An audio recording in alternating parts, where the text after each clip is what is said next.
Chapter 3198. Unfortunately, even if he had wings now, he couldn't fly out of this wooden cage. Cough, cough, cough. Cheung-hao gave up on his plan to hack at the wooden cage. Because this cage made of wooden vines was extremely sturdy, practically comparable to an iron bastion. Although he didn't know why, he was certain that the little stoic had planned to trap him in the cage from the start. Otherwise, she wouldn't have endlessly released the power of the wood spirit and caused the ground to be covered in these vines. At this time, there was dead silence, and no one knew what to say. They had all witnessed Arbor's methods. The most terrifying thing was that she dealt with a mutated demonic cultivator so easily. Everyone looked up at Cheung-hao, who was suspended in midair. The vines on the ground intertwined together and stretched all the way to the sky, building a giant wooden cage in the air. This caused everyone to feel a strange visual shock. No one could control the power of the wood spirit to this extent. Today was their first time seeing someone who could control the power of the wood spirit like this. Cheung-hao was currently locked in that wooden cage and had no way to escape. He could only pant slightly and subconsciously flap the wings on his back. Arbor glanced at him indifferently and lowered her head to look at her small palms. Her power of the wood spirit was naturally endless because of the existence of the sacred wood, the spirit of all living things in the world, and all the wood attributes in the world, could be used by her, providing her with an endless supply of power. As for why this wooden cage was so sturdy, it was naturally because she added 3 solidifying talismans outside the wooden cage. You think you can chop these wooden vines just because you want to? You're simply daydreaming. A blue flame leaped out of Arbor's fingers. She looked up at Cheung-hao in the wooden cage and fired it at him without a second word. The flame wormed its way in through the gaps in the wooden cage and directly burned Cheung-hao's body. Everyone heard hissing roars coming from the wooden cage, and the dozens of burly mercenaries who came with Cheung-hao were already trembling in fright. They didn't expect that their captain, who was so powerful, would be completely unable to retaliate against this little girl. If that was the case, wouldn't they be courting death by coming here? Holy Sun Mayan stood up, coughed lightly, and said, "Facial paralysis, Crown Princess wins." No one had any objections. In fact, many of the people present wanted to back out. Since the Crown Princess was so powerful, what else could they do? What was there to fight? If he went up, he would be courting death. Arbor burned the guy for a while, and all they heard was the guy howling. She frowned and said coldly, "What a load of nonsense. Are you still not going to transform?" She didn't have the time to waste on him. What she wanted to see was this person's true strength. Since he had already fused with the power of the evil beasts and had been transformed by the heavenly fate, it was impossible for him to only have this little strength. A scarlet color flashed across Cheung-hao's eyes. His cheeks were red from the burning of the blue spirit cleansing flame, and his entire body gave off the smell of blood. He suddenly roared in the wooden cage. This roar caused everyone to jump in fright. How could that sound be human? It was clearly the roar of a wild beast. Mo Lian's eyes flickered. Her fingers moved slightly, and a black flame spread out from her fingertips. Chapter 3199. The black fire was ready to go at any time. If his Jojo was in danger, he naturally couldn't just stand by and watch. At the same time, Cheung-hao's body in the wooden cage suddenly underwent a drastic change. Amidst a series of crackling sounds, all the bones in his body were rapidly growing. His face underwent a great change. Everyone looked at him, their eyes couldn't help but become a bit frightened. How is this still a human? This guy is completely like a huge bat. That pair of small eyes flashed with a trace of ominous light. Even his body completely mutated. Everyone was scared out of their wits. Subconsciously, they wanted to leave the battlefield. They felt that what happened next might be worse. Roar! Cheung-hao squatted in the wooden cage and let out an earth-shattering roar. The sound wave rushing out of his mouth was mixed with the sound of wind, causing people's eardrums to slightly hurt. Madame Gohan was the first to bear the brunt of this roar. She felt a gust of wind blow in her face, and her hair stood on end. She couldn't help but sway a little, and almost fell to the ground. Madame Huang Yang hurriedly supported her and quickly pulled her to the back of the crowd. At this time, the crowd was already a bit chaotic. No one was a fool. How could they stand at the front and block a knife for someone else? So everyone wanted to squeeze to the back. In the end, it was Holy Sun Mi Yen and a group of temple guards and priests who were pushed to the front. The temple priest's face was somewhat unsightly. Holy Sun Mi Yan's face was somewhat indifferent, but his eyes were slightly cold as he raised his head and fell on Cheung-hao, who was suspended in the wooden cage in the air. He took a deep breath and slightly closed his eyes. What kind of existence is this heavenly fate? Is it a place to create monsters? Why did the Temple Lord join this heavenly fate organization, and why did he stubbornly bring the entire temple into this kind of situation? Arbor coldly looked at the rapidly transforming freak in front of him. At this time, Cheung-hao's eyes had already lost the last trace of human reason. He was like a huge bat with a human head, flapping his wings and fiercely hitting the wooden cage. After the rapid mutation, his body's toughness had greatly increased. After hitting it 3 times in a row, the wooden cage was slightly deformed. On the 5th collision, his deformed head popped out of the cage and got stuck between the wooden vines. He glared at Xiao Mu in front of him with a ferocious glint, and he opened his mouth to spit out a stream of air directly at Xiao Mu's head. Suddenly, Xiao Mu jumped up and twisted her waist in the air. With a beautiful spin, she landed lightly on a rattan tree and steadied herself. At the same time, the air current landed beneath her feet and exploded the wooden vines beneath her feet. Arbor flew up again and landed lightly on another vine. She looked coldly at Cheung-hao in front of her. She flipped her fingers and a flying talisman quickly appeared in her palm. So disgusting, there's no need for it to exist, Arbor finally said coldly. Then, he quickly rose into the air and flew in front of Cheung-hao. Through the wooden cage, he quickly shot 3 ice spikes at Cheung-hao's mutated giant head. Chi chi chi, the ice spikes all fell on Cheung-hao's head, but they were all deflected by him. Roar! He was enraged again and roared at Arbor. Chapter 3200.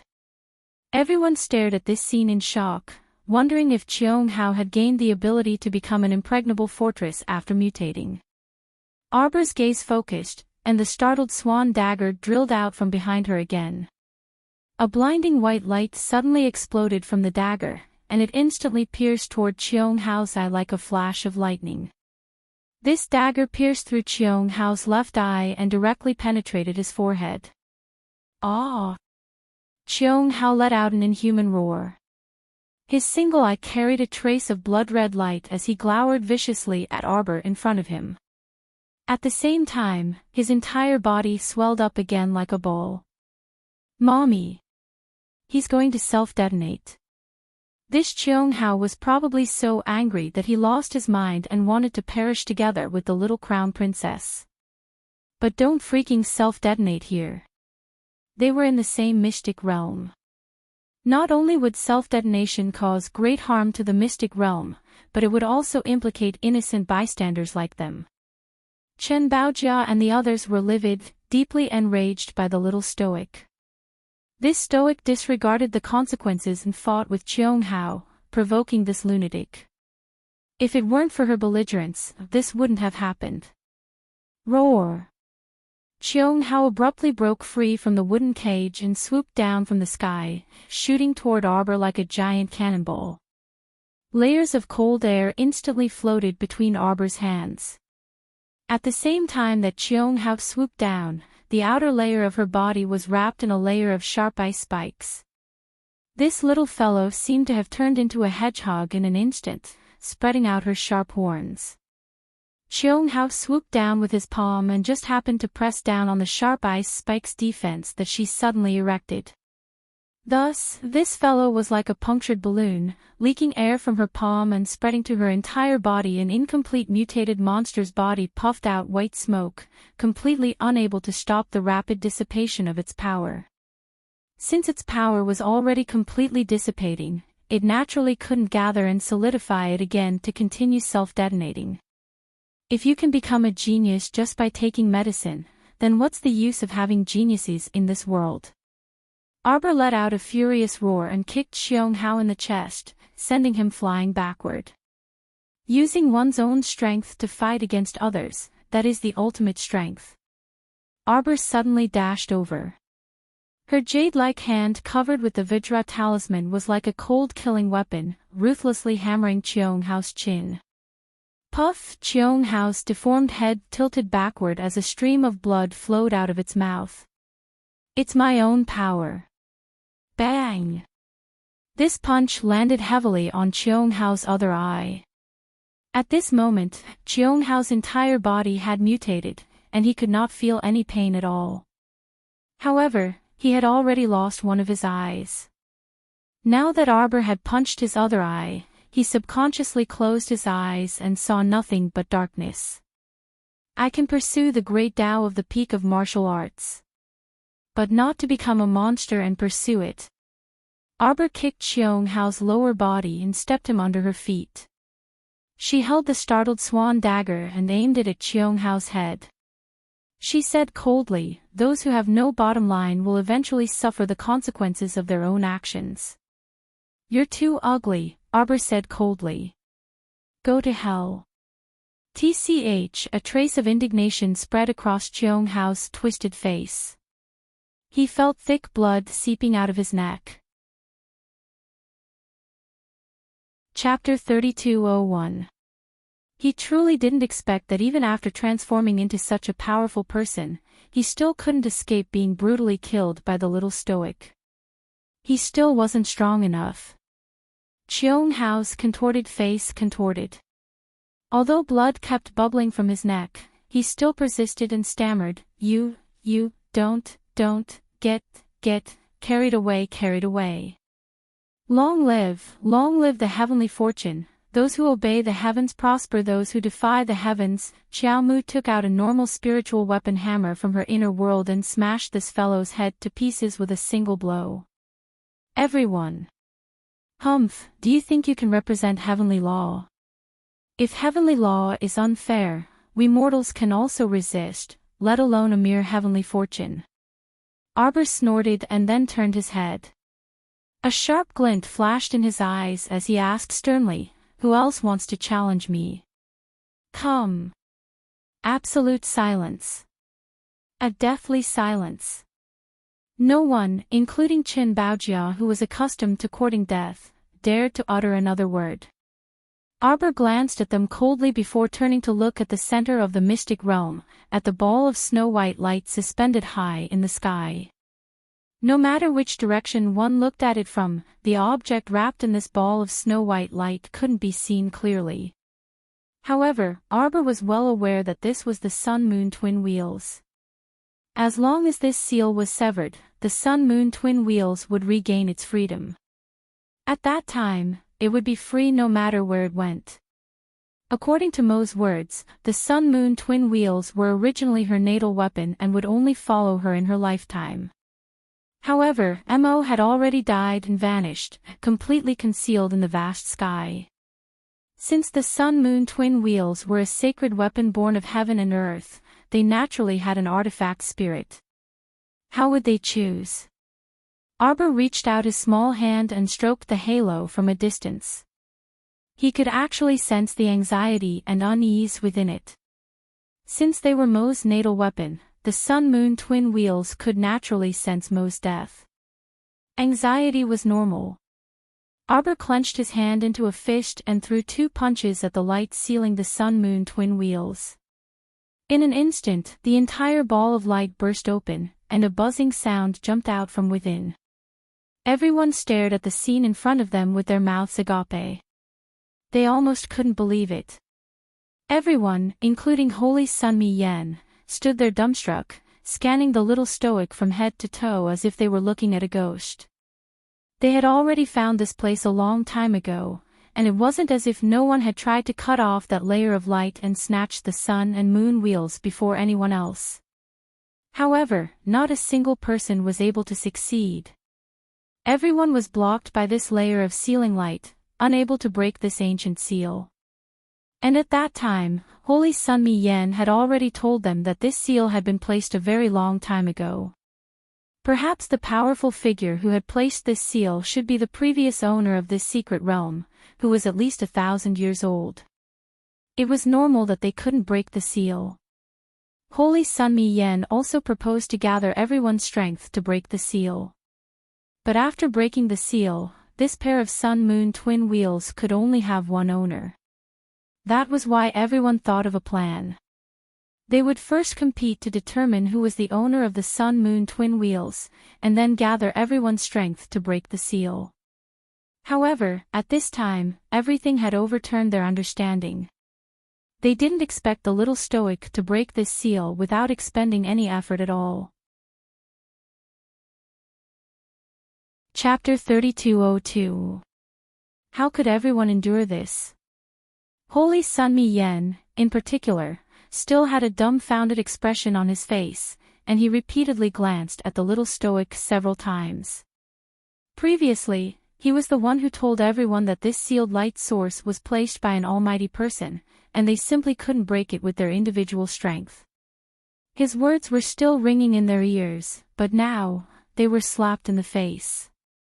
This sour feeling the little stoic couldn't have been possessed by a demon, right? Everyone thought this at the same time. At this time, the sun-moon twin wheels had already flown out, so fast that they couldn't see them clearly. The little stoic saw this pair of weapons fly around her in a circle, emitting a buzzing sound. The little fellow gave a rare smile to the pair of weapons and nodded slightly. Subsequently, everyone saw the sun-moon twin wheels glide across the sky with a swish like shooting stars chasing after the moon, instantly disappearing from the mystic realm. Where are the twin wheels? Chen Baojia couldn't resist shrieking. She was simply about to go mad from anger. How many trials and tribulations had they gone through to reach this place? Not only were they constantly hunted down by mercenary groups, but they were also attacked by zombies time and time again. Not only did they not reap any benefits, but they were also tricked into such a wretched state. She truly didn't know what the objective of this trip was. Not only was Chen Baojia so livid, but even Gui Xuan, Xiangcheng royal princess, and the others were so angry that their hearts, livers, spleens, and lungs ached. They didn't expect that the sun-moon twin wheels would fly far away with a whoosh before they could even clearly see what they looked like. Several mercenaries rapidly chased after the sun-moon twin wheels. Halfway through the chase, his body seemed to have been blown apart by something. His whole body fell to the ground with a loud bang. Everyone's body stiffened. They had originally wanted to chase after the sun-moon twin wheels, but at this time, they all swallowed their saliva and stopped with a look of fear on their faces. Arbor and the others clearly saw that the people chasing after them were shot by the white light emitted by the sun-moon twin wheels. This white light was naturally the divine weapon's coercion. Normal people couldn't even withstand a single finger of the sun-moon twin wheels. Chasing after them was simply a dead end. Xiao Mu swept them a cold glance before turning around to walk to her husband's side and tugging at his sleeve. Mo Lien lowered his head and touched her little face with a smile. Okay, your husband will protect you. Hurry up and refine it. As she said this, her fingers rapidly moved as she pulled Duan Yu to lay down several layers of defensive boundaries around Arbor. Under everyone's gaze, Arbor sat down cross-legged and slowly closed his eyes. He focused his mind and calmed his qi, allowing his heart to move freely. A wisp of white light spiraled around her body. Immediately after, everyone discovered that all the spiritual energy in the mystic realm was madly surging towards the little stoic. Everyone cursed in their hearts and hastily dashed over, wanting to snatch the spiritual aura around the little stoic. Such dense spiritual energy was almost visible to the naked eye. If they could snatch a few points from under the stoic face's hands, then they could be considered to have benefited greatly. They all had the same thought, so a large group of people ran to Arbor's side and sat down cross-legged without a care, planning to snatch some spiritual energy from Arbor to absorb.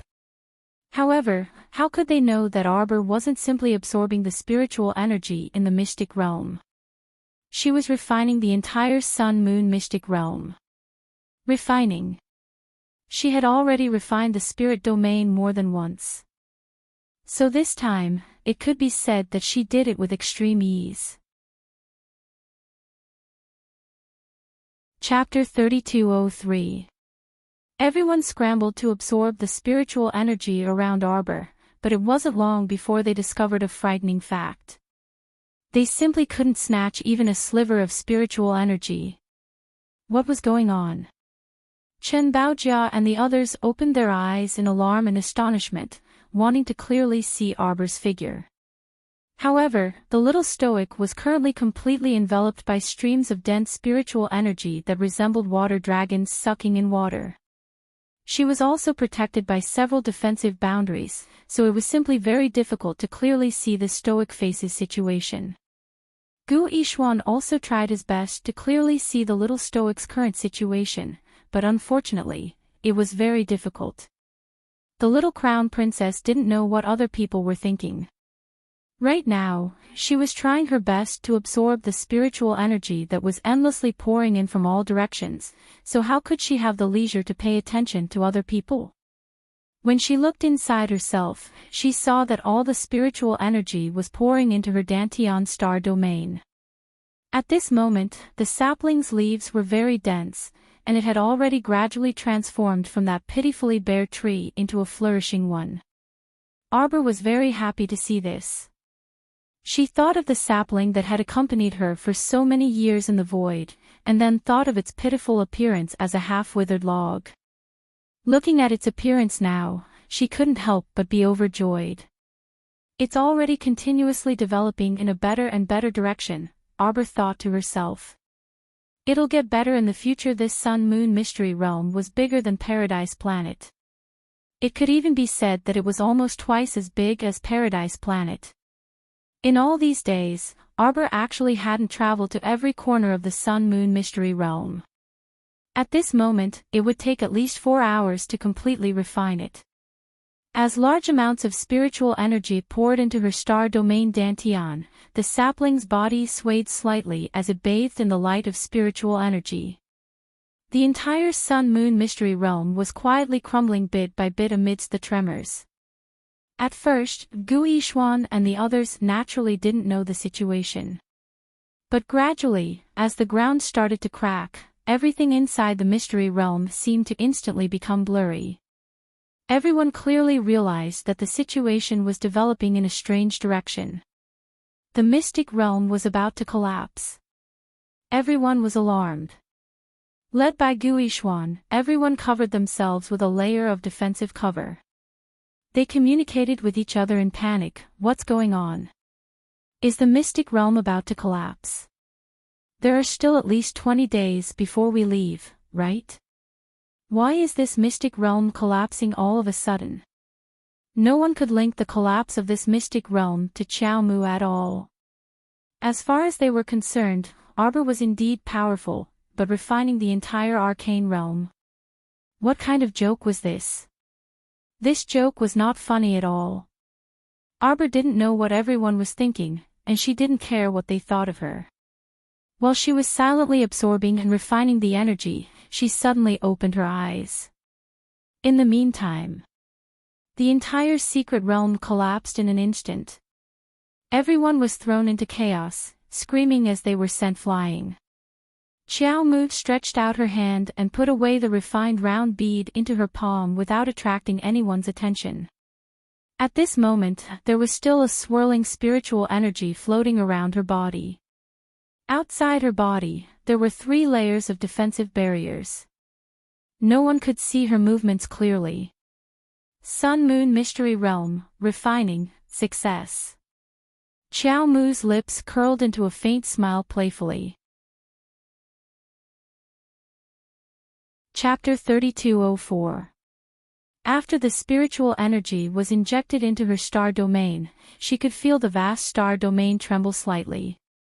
A sun and moon core instantly entered her star domain and hung next to Paradise Planet. It was round and smooth, emitting a faint lustrous white light. Arbor felt his body lighten at this moment, and he was pulled into Emolien's embrace. They were already prepared, so after being ejected from the mystic realm, they very leisurely landed on the ground.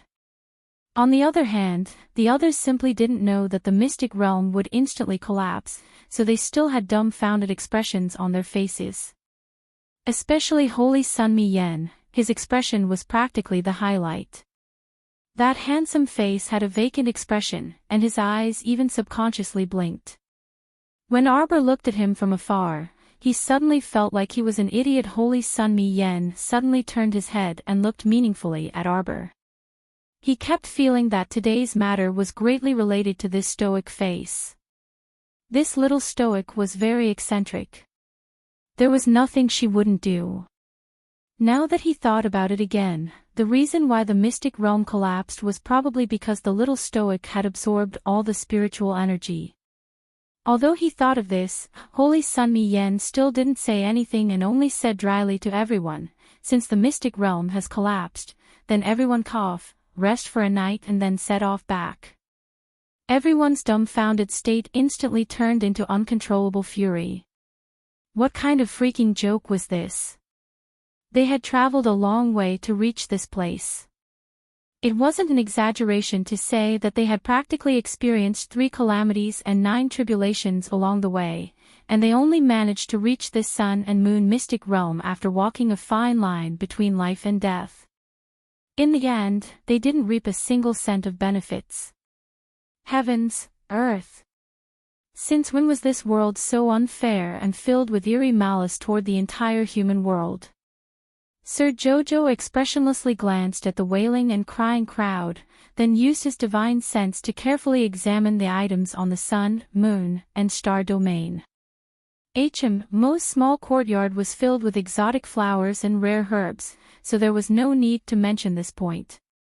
Besides, there were 5 treasure rooms built next to the small courtyard. These were where all of Mo's assets were located. Looking at the items, it should be quite sumptuous. Arbor thought about it and decided to wait until they left this place before taking out some good stuff for his companions. Otherwise, if he took it out now, it would seem like he was showing off in front of these miserable people. What a pity. She worked for nothing.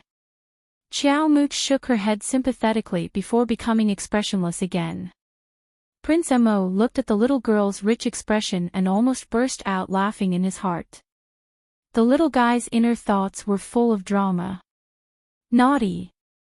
He stroked her little head and said softly, "Jojo, let's go back to the capital." Xiao Mu looked up at him, and her heart involuntarily softened when she saw the gentle light overflowing from his eyes. She obediently nodded her small head. She actually wanted to play for a while before going back. However, her husband wanted to return to the capital. He was probably thinking about the wedding ceremony. She naturally had to cooperate with him. Duan Yu glanced at them and remarked with a faint smile, "We've been out for quite some time. I also have to make a trip back first. We'll meet again at the academy." He knew that once they came out, it meant that they had to part ways. Although it made him extremely helpless, but they would eventually meet again, right? Arbor nodded and was about to say a few more words to Duan Yu when she suddenly heard Holy Sun Mi Yen roar, "Everyone, lie down." Everyone almost reflexively crouched down. Chapter 3205. At the same time, there was a loud boom, and the tremors instantly shook the entire mountaintop. More than a dozen spirit stone cannons fired at them at the same time. That student from the Hong Academy who couldn't react in time was instantly blasted into pieces and vanished into thin air. Everyone's eyes were filled with fear. The temple's people were crafty as expected, actually lying in wait for them in this rear mountain. Once they left the secret realm and appeared here, they would immediately fall into the range of the spirit stone cannons. Of course, there was a huge difference between humans and cannons. No one wanted to be the bird that stuck out its neck and enjoy the might of the spirit stone cannons with its flesh and blood. Holy Sunmi Yan's expression was extremely unsightly. He didn't expect that the temple would shed all pretense of cordiality like this and want to annihilate all of them here.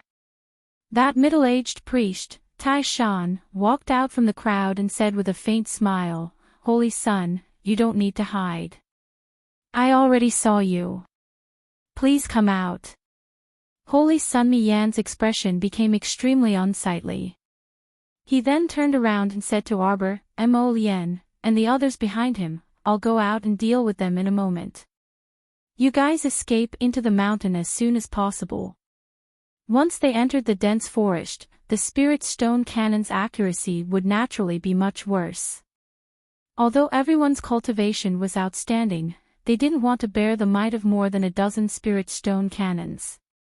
When they came out in the midst of the chaos, Arbor had already put away the little monk and the little monkey into his storage talisman without batting an eyelid.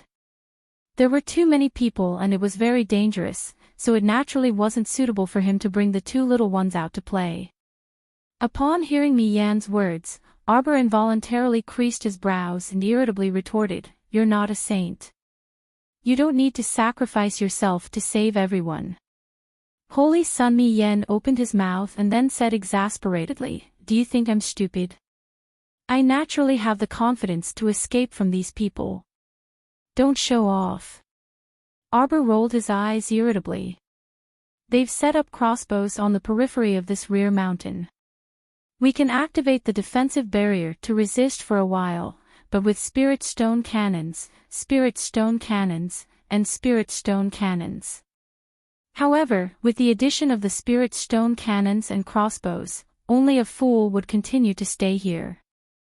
Of course, it would be better to think of a way to defeat them one by one after entering the dense forest." Holy Sun Mayan was rendered a bit speechless by the little stoic's words. However, at this moment, Chen Baojia suddenly stood up from the crowd. Tai Shan narrowed his eyes and waved his hand. All the cannons were aimed at Chen Baojia. The people squatting near Chen Baojia couldn't help but secretly complain. This foolish woman, she didn't even know where to aim the cannon accurately. Now that she suddenly stood up, she exposed their position to everyone. Wasn't this the same as shooting the bird that stood out? Aren't you from the temple coming for Arbor? Although Chen Baojia was very scared, she gritted her teeth and said in a trembling voice, "We agree to give Arbor to you, but you have to promise not to hurt anyone else here." Holy Sunmi Yan turned his head in disbelief and stared at Chen Baojia as if he was looking at a weirdo. Was this woman crazy? Who agreed to hand over the little stoic? Could she represent everyone here? What a joke. Chen Baojia hastily turned her head and said to everyone, "Can't you see? The temple wanted to capture Arbor both times. This matter has nothing to do with us at all. We were merely caught in the crossfire." Chapter 3206. Everyone's expression became somewhat mysterious and abnormal. Not all of them were fools. Chen Baojia could see the problem, did she think others couldn't? When seeing this spirit stone cannon, who still didn't understand the problem? This group of people from the Divine Temple and the group of people who fired at them in the Red River Canyon were definitely in cahoots. At that time in the Red River Canyon, didn't they want to catch the little crown princess? They spent so much effort, perhaps just to catch the little crown princess. But even if they knew that they might be caught in the crossfire, so what? If you want to push the little crown princess out to suffer, you have to see whether her husband is willing or not. Miss Chen. Holy Sun Mi Yen shouted. This Chen Baojia was really sick. At this time, instead of thinking about how to unite and escape, she was still fighting among herself. This kind of behavior was simply unbearable. Chen Baojia said in a shrill voice, "Does the Divine Temple want to catch her? Why do they want to implicate us?" Bang! Suddenly, a spirit stone cannon bombarded Chen Baojia's position. Holy Sun Mi Yen shouted, "Quickly get out of the way." After a loud bang, Chen Baojia exerted all her strength and screamed as she rolled and dodged. Although she dodged quickly, she was still affected by the fragments of the spirit stone cannon. Her left arm was seriously injured, and blood flowed out at once. At the same time, a student of the Flying Sword Academy lying beside Chen Baojia was very unlucky and became a dead soul under the cannon. He didn't even have time to make a sound before he died. Chen Baojia covered her mouth with her hand in horror, not daring to make another sound. What an idiot! Jing Linyao frowned and sneered in the depths of her heart. Couldn't she see that the Divine Temple's purpose was to kill all of them? How could they let anyone live? This Chen Baojia was really stupid. Did she think that as long as she surrendered to the Divine Temple at this moment, she could get a chance to live? Jing Linyao curled her lips sarcastically, and her brain quickly worked on a plan to escape. These dozens of spirit stone cannons were aimed at them. No matter who moved first, they would end up like Chen Baojia and become the target of the cannon fire. Don't act rashly. Mo Lien whispered into her ear.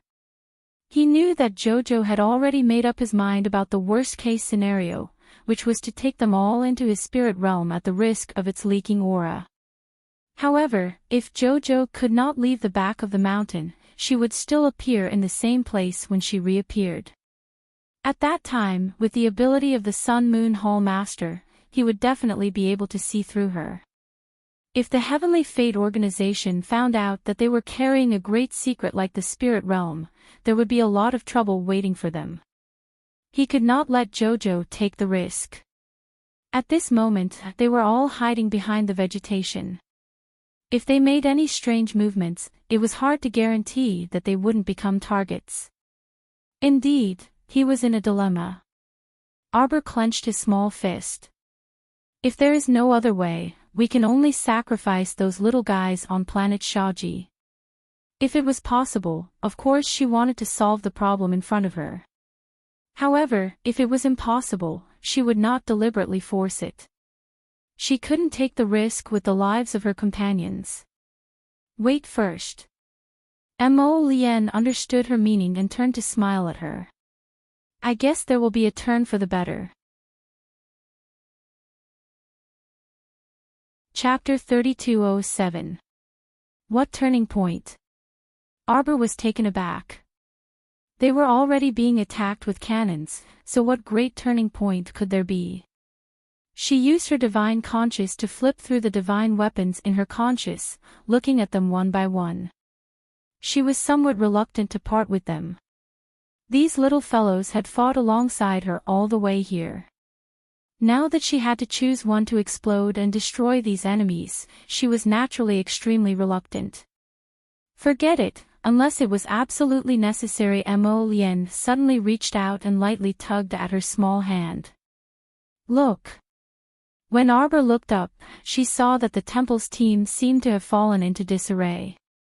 After hearing two loud booms, it was as if the spirit stone cannons had suddenly exploded inside their team. This instantly caused the temple's people to become flustered. Mo Lien took advantage of this opportunity to scoop up Sir Jojo's small body and dashed into the depths of the mountain forest. Duan Yu and the venerable Peach Blossom Immortal had already followed over. At the same time, apart from the Sikong Planet Battle Team and Situ Yi's group, Holy Sun Mi Yan's group and Jing Linyao's reaction was the fastest. Bang, bang, bang. Another three loud booms landed among the temple's team. An extremely swift figure instantly slid across the mountain and swiftly arrived beside Arbor and the others. Hurry and leave, Jojo. Mu Xingqian's clothes were stained with a lot of dust, but his eyes were very bright. Eldest brother. Arbor quickly called out, was that you just now? Hurry, leave. We'll talk later. Mu Xingqian quickly tugged at her. Seeing that Mo Lian was so petty as she hugged his younger sister to her side, he didn't have time to say anything else in his exhaustion from running for his life. Earlier, he snuck into the temple's team alone and took advantage of their unpreparedness to throw the temple's team into disarray, destroying several of their spirit stone cannons. At the same time, he also caused several spirit stone cannons to explode among the temple's team, causing this group of people to be flustered. But that was only a temporary effect. At this moment, hundreds and thousands of disciples rapidly surged out of the temple and charged toward them. If he didn't run now, when would he? As the saying goes, a wise man knows better than to fight when the odds are against him. 2 fists are no match for 4 hands. If they were surrounded by tens of thousands of people from the Divine Hall, once they used the tactic of taking turns, they would be exhausted to death. Everyone ran into the dense forest. The plan now was to leave this outer area and enter the forest. Then, the heavy and sturdy spirit stone cannon would be useless. This dense forest at the back of the mountain was at least 10 million miles long. At that time, with so many of them scattered, even if the temple sent out tens of thousands of people to search, there was no way to find them one by one in this dense forest. Jojo thought the same. As long as she could disappear from these people's sight, she would have a way to escape with Mo Lian and the others. Perhaps, before he left, he might even be able to give the Hall of Gods a huge gift. After all, the other party had already taken care of them and plotted to take their lives time and time again. If they didn't return the favor, it would be a little unreasonable. Chen Baojia hurriedly followed the crowd's footsteps, but before she could run 2 steps, she was slapped in the face by a female student beside her. You're such a harmful slut, how dare you run with us? Get lost. Ah! Chen Baojia bumped into a tree and was shocked to hear a gust of wind behind her. She hurriedly dodged behind the tree, and a spirit stone cannon blew up the tree behind her. Chapter 3208. Ah! Chen Baojia screamed in shock as the female student slapped me in the face again. Bitch, you still have the face to scream. If it weren't for this woman, her senior brother wouldn't have died.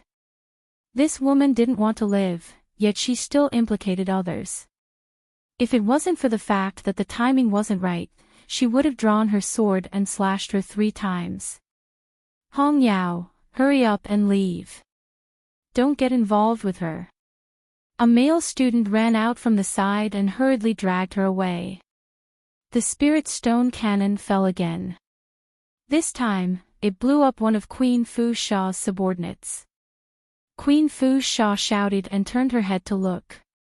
Then, she quickly disappeared into the forest under the protection of the remaining 6 strong men. Chen Baojia followed them in a panic. Her arm was injured, and she was also slapped twice by the female student from Flying Sword Academy. She was seeing stars and her forehead was bleeding.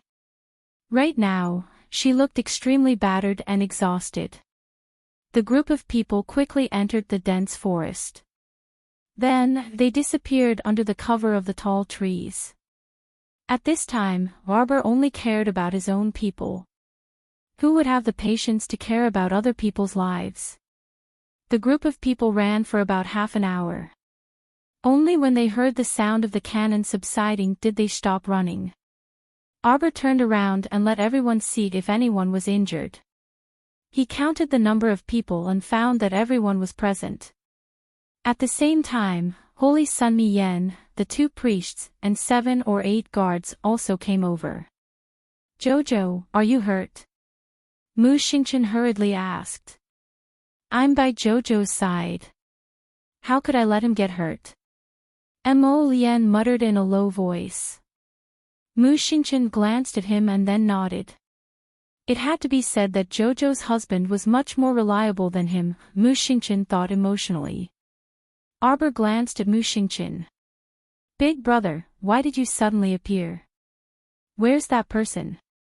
Before, he had seen Mu Xingchen supporting Mu Rochuan all the way. Now that Mu Rochuan had suddenly disappeared and only Mu Xingchen was left, it was a bit strange. Mu Xingchen couldn't help but smile bitterly. Rochuan threw a tantrum at me and ran away. At that time, I was in the midst of a space-time swap. I wasn't paying attention and she disappeared without a trace. It would be a lie to say that he was not worried. However, with Rochuan's temper, Mu Xingchen could not help but close his eyes. It was too vexing. Arbor asked no more questions. Mu Rochuan was merely a stranger to her, so her life and death were not within Qiao Mu's scope of consideration. Hearing this, Qi Xianxian could not help but snort and turn her head away. Panting sounds could be heard from afar as the underworld region's Prince Ming Bao and the Eternal Peace Duke's Crown Prince Mo Lu hurriedly ran over. When he saw them, he quickly stopped and gasped, "Oh, it's so good to see you all. Quick, quick, let's go. Don't go down like a mushroom here. They are coming." Abyss Leopard panted and waved his hand. Everyone's expression turned cold.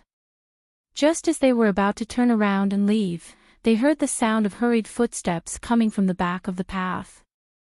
Chen Baojia's hair was disheveled and her forehead was stained with blood. She immediately stumbled out of the path. She raised her head and happened to see Mo Lian. Her eyes instantly reddened as she cried, "Your Highness, Mo Lian's gaze turned severe. Seeing his fingers twitch, Qiao Mu hastily grabbed his hand. Jojo's Lian could not dirty his hands for this kind of person. Chapter 3209. Chen Baojia ran over in tears and wailed, "Your Highness the Crown Prince, help me, Your Highness the Crown Prince, She somersaulted and fell to the ground. She touched her forehead and felt the sticky blood beads dripping down. She actually scared herself. Duan Yu frowned imperceptibly and was about to slap this woman away to avoid listening to her prattle. Sensing his actions, Qiao Mu quickly stopped him. Don't pay attention to her. If she wanted to beat this woman, she could do it herself. She couldn't implicate their reputations. Liang Qingqing couldn't resist chuckling. What, a level 9 spiritual cultivator can't even walk properly? Chen Baojia angrily gritted her teeth and stood up with an unsightly expression. She trembled as she stood on the side and kept sneaking furtive glances at the expressionless arbor. She gritted her teeth and still said, Miss Qiao. Mo Lian shot her a sharp look. I think you want to die. Arbor quickly smoothed the hair of Lian, who was about to explode, and turned to glance at Chen Baojia dryly. I advise you to leave quickly. What right do you have to tell me to leave quickly? Chen Baojia's fury surged.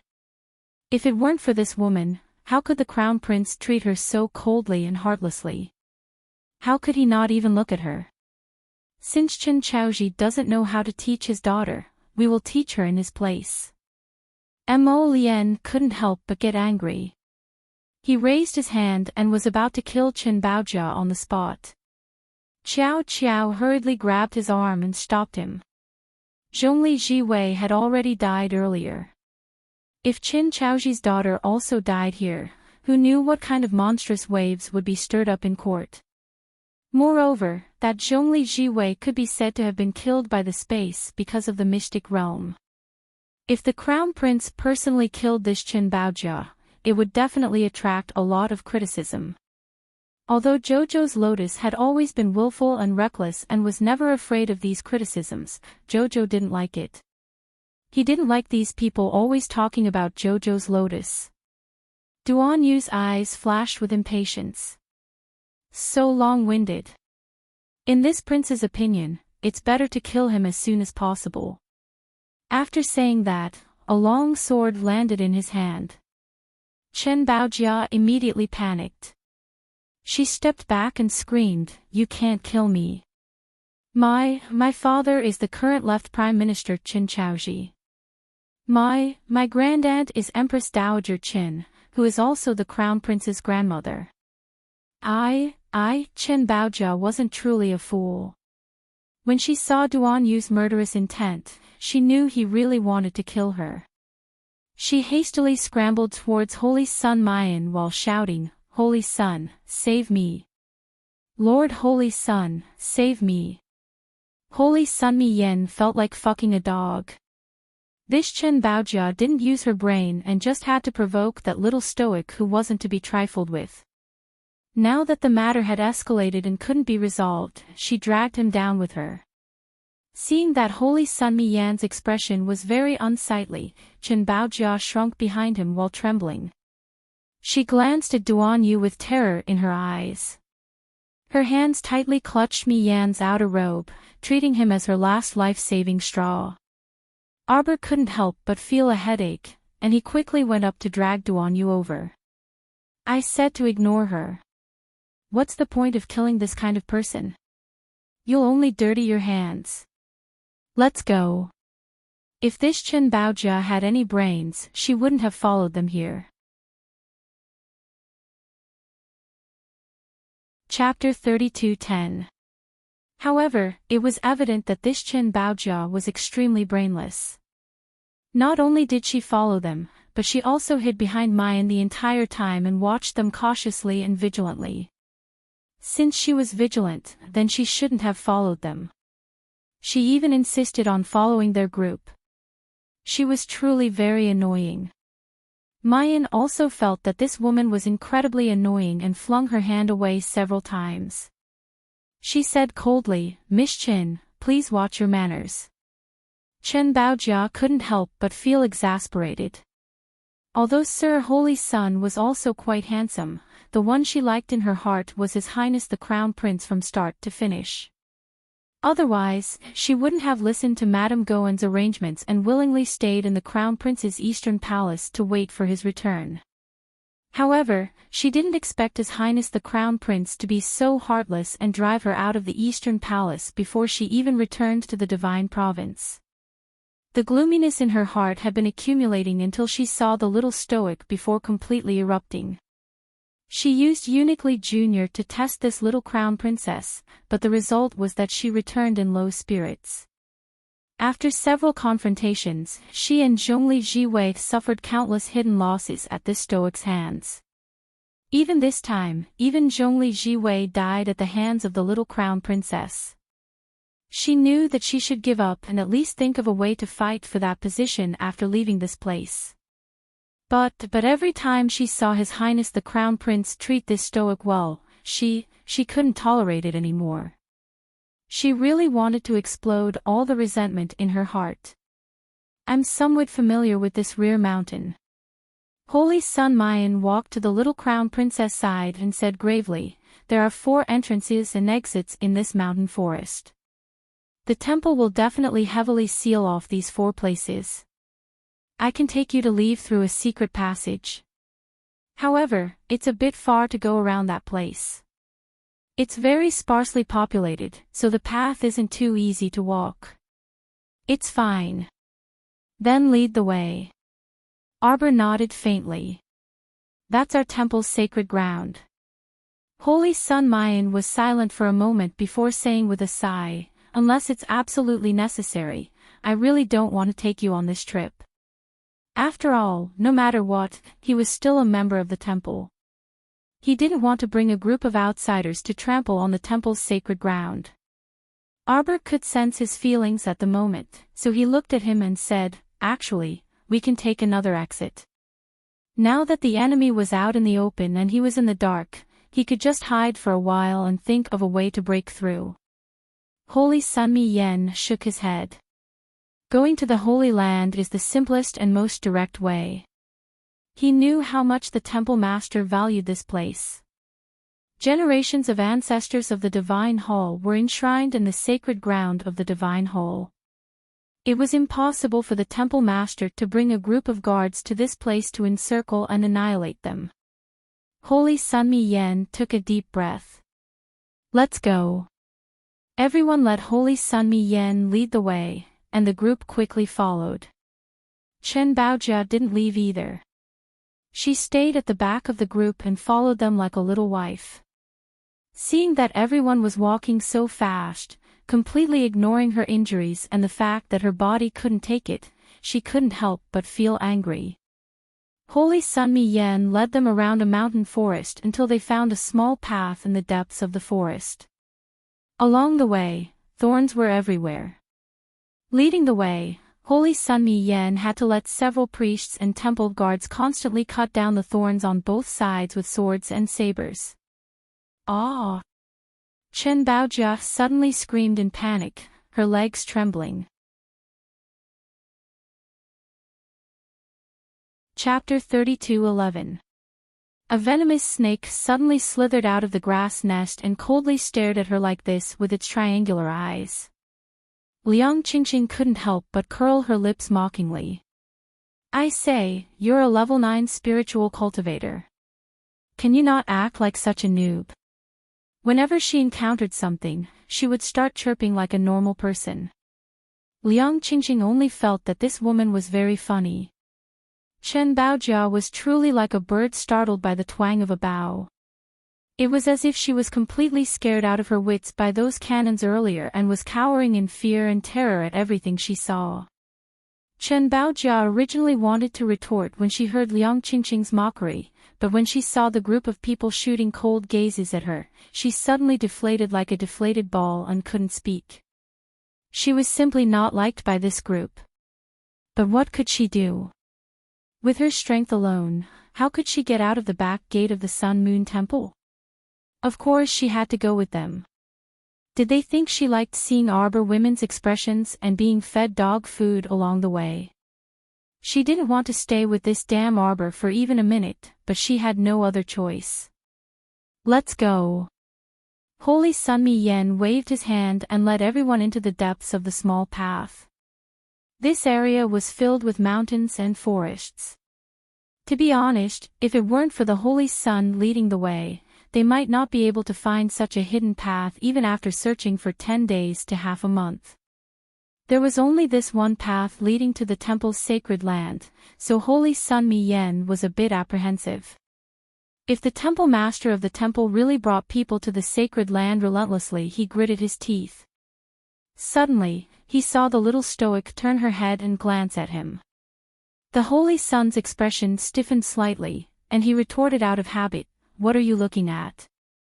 The little stoic said expressionlessly, "Why did you give up on pursuing the Sun-Moon twin wheels in the mystic realm?" Holy Sunmi Yen stared blankly for a moment before sighing and saying, "The temple has already become like that, so there's no point in me pursuing this supreme holy weapon." As he spoke, he had a disheartened look on his face. It was completely different from his arrogant look from before. The little stoic swept him an indifferent glance. "If the temple master of the temple chases after us with people in a while, don't worry, I will find a way to get you out of here." Upon hearing this, the little stoic inexplicably felt a bit uneasy. She cast him a glance and asked, "What do you mean?" "Ah!" Chen Baojia's exclamation interrupted the conversation between the two. Her finger was trembling as she pointed at the slope diagonally opposite. Everyone glanced over and saw a large number of temple guards rushing towards them. Chen Baojia shouted hysterically, He betrayed us. He betrayed us." The direction she was pointing at was naturally Holy Sunmi Yen. The saint glanced at her indifferently and couldn't be bothered with what this moron had to say. He retracted his gaze and said to everyone, "Follow me." As soon as Holy Sunmi Yen moved, everyone followed him and moved quickly. Exerting strength in their legs, they all ran towards the end of the small path. There is a mountain wall in front of him. Holy Sunmi Yen punches at a distance and hits a round copper plate on the mountain wall. The copper disc was engraved with the pattern of the sun and the moon, and it rattled under the force of the punch. It slowly rotated in a clockwise direction. A mountain wall door on the side instantly lifted up with a whoosh. Holy Sunmi Yen roared, "Go in." Everyone dashed into the long tunnel without the slightest hesitation. Chapter 32:12. The gray-haired man narrowed his eyes and sneered. Mi Yen, the temple has nurtured you for so many years, and this is how you repay us. You actually privately brought a group of outsiders to our temple's sacred land. You let these guys' filthy blood stain our bright and holy sacred land. You simply deserve to die. Holy Sunmi Yen turned around and sneered at him. Temple Master, the temple is no longer that bright and holy existence. Don't deceive yourself and others anymore. Nonsense. The Temple Master threw a punch through the air. With a boom, it smashed into a nearby stone stool, instantly shattering the stone stool that was half a person's height. Everyone involuntarily shuddered in their hearts. Mo Lian's eyes flickered. This person is a peak-venerated immortal. Although he looks like a middle-aged man, he's probably over 500 years old, the venerated Peach Blossom Immortal said softly. He pulled the little stoic behind him and instructed in a low voice, "When we tell you to run later, run inside quickly." The little fellow was a bit unhappy. "Then what about you guys?" "We'll come in a moment." Prince Mo smiled at her. "You have to be obedient, understand?" At this time, Holy Sunmi Yen had already retreated into the tunnel with everyone. He sneered at the gray-haired man outside and said, "Nonsense. Ever since our temple was founded, we've always promoted our good to the outside world with the doctrine of brightness and upward progress. However, Temple Master, what you're doing is truly disdainful." Holy Sunmi Yen said coldly, "Is our Sun Moon Temple's reputation not great enough in the 3 provinces? Is it not enough prestige? Why must we obey a cult organization? Why must we wallow in the mire with this cult organization? What do you know?" That Temple Master spread his arms with a cold expression. "Heavenly fortune is where the heavenly Tao lies in this world. It represents justice." Holy Sunmi Yen looked at the palace lord in front of him, whose expression was slightly abnormal, with astonishment. Why did he feel like the Temple Master was brainwashed by something? Heavenly fortune represented heavenly Tao. Haha, who gave them the face to represent heavenly Tao? Did the heavenly Tao agree? Mi Yen, it's not too late for you to turn back now. The Temple Lord said in a tempting tone. Kill these people for me right now. You can immediately return to our divine palace and continue to be the holy son of our divine palace. Ah! Chen Baojia jumped and hurriedly retreated a dozen steps until she was behind Liang Qingqing and the others. Her body trembled as she shouted, He. Will he betray us? Listen to the Temple Lord. Come and kill us. Liang Qingqing was enraged by her petty behavior. She pushed her to the side and said, Get lost. This woman still dared to slander the Holy Sun. Did she forget that she was the one who had shamelessly followed the Holy Sun all the way to seek protection? Now, in less than half a day, she immediately turned her back on him. Holy Sunmi Yen smiled at him. Suddenly, he punched a wall lamp beside him. That wall lamp flickered and suddenly disappeared. At this time, that mountain wall door that had been lifted up suddenly fell down with a crash and crashed harshly onto the ground, directly sealing off the tunnel. Let's go. Mo Lian gently raised her hand and directly pushed Sir Jojo towards Duan Yu. Hurry. Arbor could not react in time. Chapter 32:13. Duan Yu, who was beside her, grabbed her by the arm and directly pulled her into a mad dash towards the depths of the tunnel. These guys truly coordinated well. Before Arbor could react, he was already pulled several dozen meters away by Duan Yu. Soon after, Situ Yi, Liang Qingqing, and the rest also hastily dashed towards the depths of the tunnel. Chen Baojia was half a beat slower than everyone. She was so anxious and angry that her face was distorted from fright. She hastily chased after them and repeatedly shouted, "Wait for me, wait for me." Bam! A heavy impact came from outside the mountain wall. It was the sound of the spirit stone cannons hitting the mountain wall. Holy Sun Mi Yen was the first to throw out a defensive boundary to seal the mountain wall. Soon after, Mo Lien and Hu Jinchen also sent out a beam of sacred energy at the same time to reinforce that defensive boundary. Boom, boom, boom. The sound of explosions rang out incessantly. Holy Sun Mi Yen said calmly, "This path leads directly to the outside of the mountain." With their speed, it would take them about half an incense stick's worth of time to escape. As long as they left this tunnel and the dense forest where flying was inconvenient, the Holy Sun thought, Arbor would be able to summon that fire phoenix and swiftly escape with everyone. With the flying beast's speed, there was absolutely no way it could catch up to that fire phoenix. The prerequisite was that they had to delay the Hall Master here as much as possible. This old monster's cultivation realm is quite high, Hu Jinchen ridiculed, a harsh glint flashing through her pitch-black eyes. At their level of transcendent divine realm cultivation, even though they were in the same realm, the difference between the middle stage and late stage was like heaven and earth. Holy Sun Mi Yen said, "I remember that 1 year ago, his cultivation realm was still hovering around the middle stage of the venerable immortal realm. He stopped at the middle stage for about 200 years. Holy Sun Mi Yen sighed and said, "With his aptitude, I thought that he would never be able to break through to the middle stage in his lifetime. I didn't expect that he actually jumped 2 minor realms in 1 year. He actually went straight to the peak just like that." Boom! The stone wall suddenly split apart, revealing the temple master's slightly distorted face. "Want to know why?" The temple master chuckled mischievously, and then the entire tunnel was filled with his maniacal laughter. "Long live the heavenly fortune. It's the heavenly fortune that changed my fate. Ha ha ha ha ha. I also thought that I would stop here for the rest of my life. But I never imagined that I would actually have the chance to advance, and advance by 2 minor realms at that.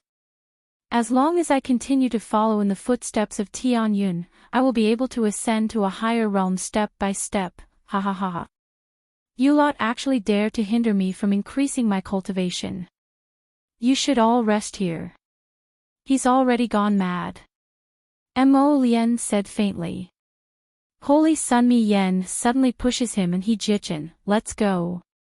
Then, he waved his palm at them and sent them flying a few feet away. At the same time, he punched a button beside him, and the sound of a spring activating could be heard in the distance. The entire passageway was suddenly filled with arrows and arrows, shooting at each other. The Temple Lord flicked the arrowhead in front of him with one hand and screamed with anger, "Mi Yen! You traitor to God! You will receive the punishment you deserve. If your God is the Tianyun cult," Holy Sun Mi Yen sneered, "I will betray you today." "Ah!" The Temple Lord roared and rushed into the passageway with people. He waved his hand vigorously, "Kill them for me." Chapter 32:14. Gurgle Gurgle. A sound came from outside the stone wall. A dozen stern-looking temple guards slowly pushed a heavy spirit stone cannon into the passageway. One of them picked up 5 fist-sized spirit stones and placed them in the cannon. The cannon abruptly fired, and the long passageway shook violently. Holy Sun Mi Yen stood in the middle of the passageway with a cold and handsome face, and his sleeves fluttered despite the absence of wind. He gathered a wisp of holy power in one hand and suppressed the incoming spirit stone cannon in midair. Everyone saw with their naked eyes that the dazzling ball of light abruptly stopped. It made a light gurgling sound as it confronted Holy Sun Mi-Yan's holy power. The temple master snorted coldly and spread open his arms as he roared furiously, a mantis trying to stop a chariot, courting death. As he roared, the entire passageway seemed to tremble and sway. Suddenly, a gush of underground water broke through the stratum and rolled upwards, directly attacking Holy Sun Mi-Yan's chest. You, a mere spiritual venerable realm cultivator, also dares to chirp and curse in front of this lord. Today, I'll let you know what it means to say that there is always someone better than you. Ha ha ha ha ha. The temple master's head of white hair fluttered in the wind, his eyes glowed with a blood-red light, and his facial features were abnormally distorted. Bang! The surging water fiercely slammed into the defensive barrier that Holy Sun Mi-Yan had set up. In just an instant, Holy Sun Mi-Yan's defensive barrier was completely shattered by this water spirit energy. The power of a peak immortal venerable realm cultivator made people feel how insignificant all things in the world were. Everything was like an ant in front of him. Holy Sun Mi-Yan flew backwards. Mo Lian and Ma Yingchen leaped up at the same time and reached out to support his retreating figure, barely managing to steady him. The water in front of them transformed into countless sharp claws that rapidly swept towards them. The little stoic and the others had already fled to the middle of the passageway. They felt the earth quaking and the mountain shaking violently. Their bodies swayed along with the mountain walls as they ran, and they felt sand and rocks falling from above their heads from time to time. Arbor kept looking back at the tunnel, but he didn't see Mo Lian and the other two. He started to panic for no reason. Jojo, don't worry, they will come over. Duan Yu comforted her softly. The little fellow's face was expressionless, and he felt a little worried for no reason. The few of them ran to the turning point and went around it. They found that the tunnel was going uphill. Everyone rushed towards the exit, not daring to stay for even a moment. Arbor was a little anxious, but she did not show it on her face. It was only when she turned back and saw Mo Lian and He Chen's clothes swaying around the corner that she let out a sigh of relief. With a wave of her small hand, a set of teleportation talisman arrays fell into her hand. Come here quickly. Currently, her Earth-ranked teleportation glyph array could teleport her to a maximum of 50 kilometers away. But to be honest, a distance of 100 miles was nothing to a peak immortal venerable. They could kill their way over in a matter of minutes. As a result, the little stoic had never touched this talisman matrix. Furthermore, the number of people allowed to use the teleportation glyph array could not exceed 20. Their team naturally had more than 20 people. At this critical juncture, the little fellow couldn't care too much. In front of an outsider like Qin Baojia, the little stoic could only put Qi Xianxian and the others into the storage talisman with a frown. Only Situ Yi, Duan Muqing, Hidden Flower, Yu Xiu, and Mu Xingchen remained. Chapter 32:15. As a result, they moved much faster. The little stoic looked at Mo Lian and Ma Yingchen, who swiftly floated in front of her. She flicked open the talisman matrix and then hastily asked, "Where's Mi-Yan?" For some reason, a bad premonition surfaced in her heart. She recalled Mi-Yan's words, "Don't worry, I definitely have a way to make you guys leave." These words didn't sound right no matter how she listened to them. Behind us, she'll be there soon. As soon as Mo Lian finished speaking, they simultaneously saw Mi-Yan swiftly dashing in their direction. Hurry! The little stoic hastily opened the talisman matrix, and a halo instantly enveloped everyone. The temple master's figure emerged from around the corner. At the same time, he pushed the several hundred temple guards and 2 spirit stone cannons over at full speed by himself. Trying to run. The temple master shouted angrily. Like a monstrous wave, the rolling water crashed toward the transportation talisman matrix beneath everyone. Splash! As the water splashed everywhere, their figures simultaneously disappeared from the transportation talisman matrix. The temple master sneered and then raised his hands. A dozen or so ghost claws formed from water forcefully grabbed those temple guards and carried them forward at full speed. Some of the guards who couldn't withstand such a ferocious speed instantly felt their ears hurt, and some people even bled from their mouths and noses. When the temple master saw that these people were so useless, he naturally had the ghost claws crush them and toss them into the tunnel. The remaining guards all trembled and did their best to mobilize the defensive power around them so that they could withstand the pressure the temple master inadvertently emitted. They didn't want to be discarded here like trash. When Arbor and the others appeared 50 kilometers away, they had already reached the tunnel entrance.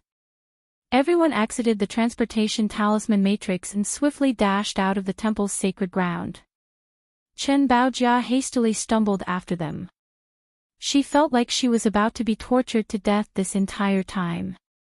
She clearly came here to search for treasures and seize the opportunity to get close to His Highness the Crown Prince, but when it came down to it, she discovered that she gained nothing other than numerous dangers along the way. Let's go. Holy Sun Mi Yen shoved Mo Lien and then turned to dash toward the tunnel entrance. Old bastard! Where are you going? Arbor couldn't help but roar. Holy Sun Mi Yen couldn't help but twitch the corner of her mouth. She turned to look at her and said expressionlessly, "Get out of here. I'll take care of my temple's matters myself." Mi Yen. Arbor glared at her. "Come back here. Piss off." Holy Sun Mi Yen waved his hand as he returned to the tunnel. At this moment, the temple lord had already caught up. His huge figure floated in the air as he laughed sinisterly. "None of you can leave." The temple lord's expression suddenly changed, and he exclaimed, "Are you crazy?" Mi Yen slapped on a dragon head mechanism beside her, and a series of loud rumbling noises could be heard coming from the tunnel. The temple lord was on the verge of a mental breakdown. His eyes almost popped out as he stared at Mi Yen. His movements were faster than his brain, and he had already pounced towards the tunnel behind Mi Yen. At this moment, he couldn't care about anyone else. He only wanted to escape from this place as soon as possible and save his old life. Mayan was truly a fucking lunatic. He actually activated the mechanism of the 9 stars killing array. Chapter 32:16. He knew this disc array better than anyone else. It was the death talisman array of the Holy Land. Once it was activated, there was no possibility of stopping it. The whole Holy Land would sink together with this back mountain. Even if he was a peak immortal venerable, in front of the killing array, under the heavy force of nature, he could only die. At this time, the mechanism in the tunnel had been fully activated again. All kinds of hidden weapons and swords were flying back and forth in the tunnel, so fast that it was almost too much for the eyes to take in. The holy snow robe on Mi Yan's body had long been riddled with holes by swords, and her arms and body were full of scratches. Mi Yan. Arbor and Mo Lien rushed to the entrance of the tunnel, only to see that the dragon-breaking stone at the entrance had been urged to slide down quickly. Across the dragon-breaking stone, Arbor only saw Holy Sun Mi Yen smile at her and spit out the last word, "Get lost. You bastard. You hypocritical great Holy Sun. Do you think you can save the whole world?" Arbor was anxious and angry, and couldn't help but curse. Suddenly, she saw a bright light, and with a whoosh, it almost shot her face. Xiao Mu reached out with her hand and saw a ring lying quietly in her palm. "Ha! You even handed over the inheritance, right?" Arbor was stunned, and secretly said "Chio" in her heart. A winding wooden vine was instantly thrown in from below the dragon-breaking stone, and wrapped around Holy Sun Mi Yan's wrist. At the same time, the aura of the spirit domain suddenly spread out. Mi Yan's face stiffened. The temple master screamed excitedly, "Spirit domain? Who is it? Who has the spirit domain? If someone didn't have the spirit domain, how could there be the aura of the spirit domain opening at this time?"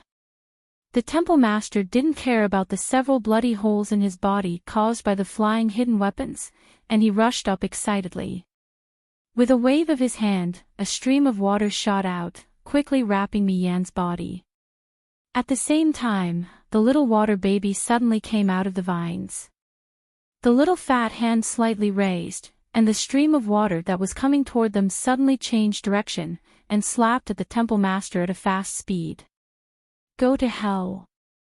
The little water child raised a huge fist.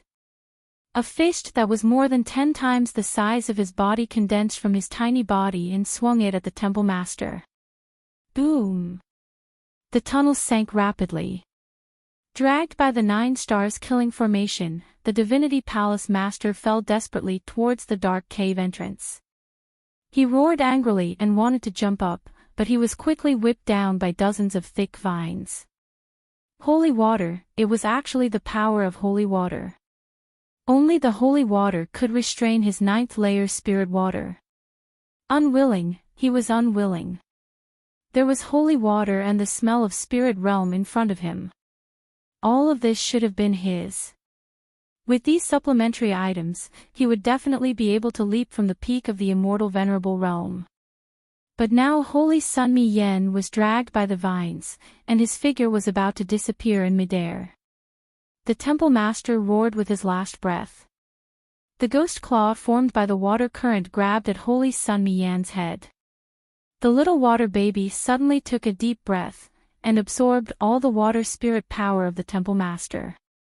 Then he opened his little mouth, and countless needle-sized ice thorns shot out, swarming at the temple master who was trapped in the cave. "Damn it!" the temple master shouted angrily.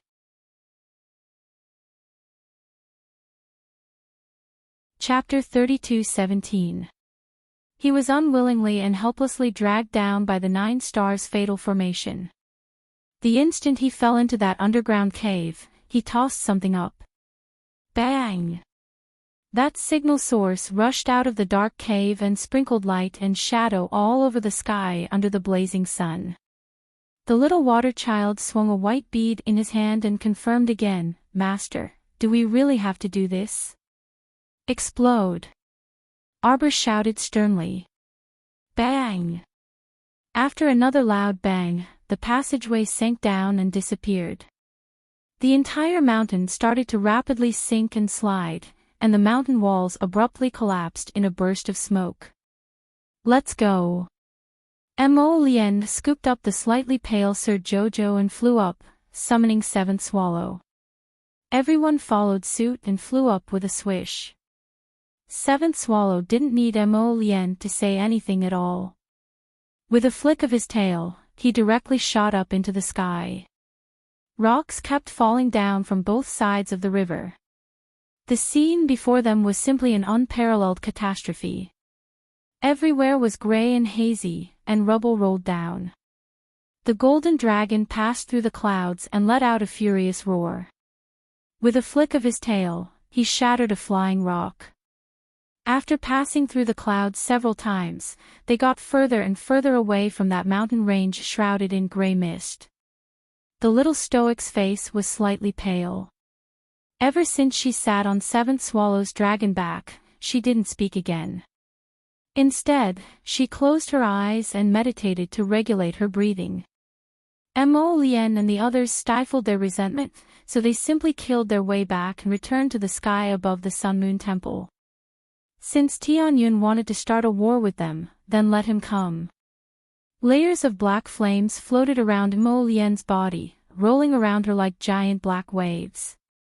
A glaring silvery white flame swooped down like a belt of light and instantly smashed into the Sun Moon Temple's signboard. Boom! The remaining guards inside the temple hastily ran out and organized their troops, preparing to launch a counterattack. He saw a black flame spreading from the horizon, surging and covering the earth. From within, a huge black lotus rose. The flower bud closed, and the lotus was immersed in an ancient time. The ink-colored lotus disappeared in the blink of an eye, but the raging black fire quickly engulfed the house in front of him.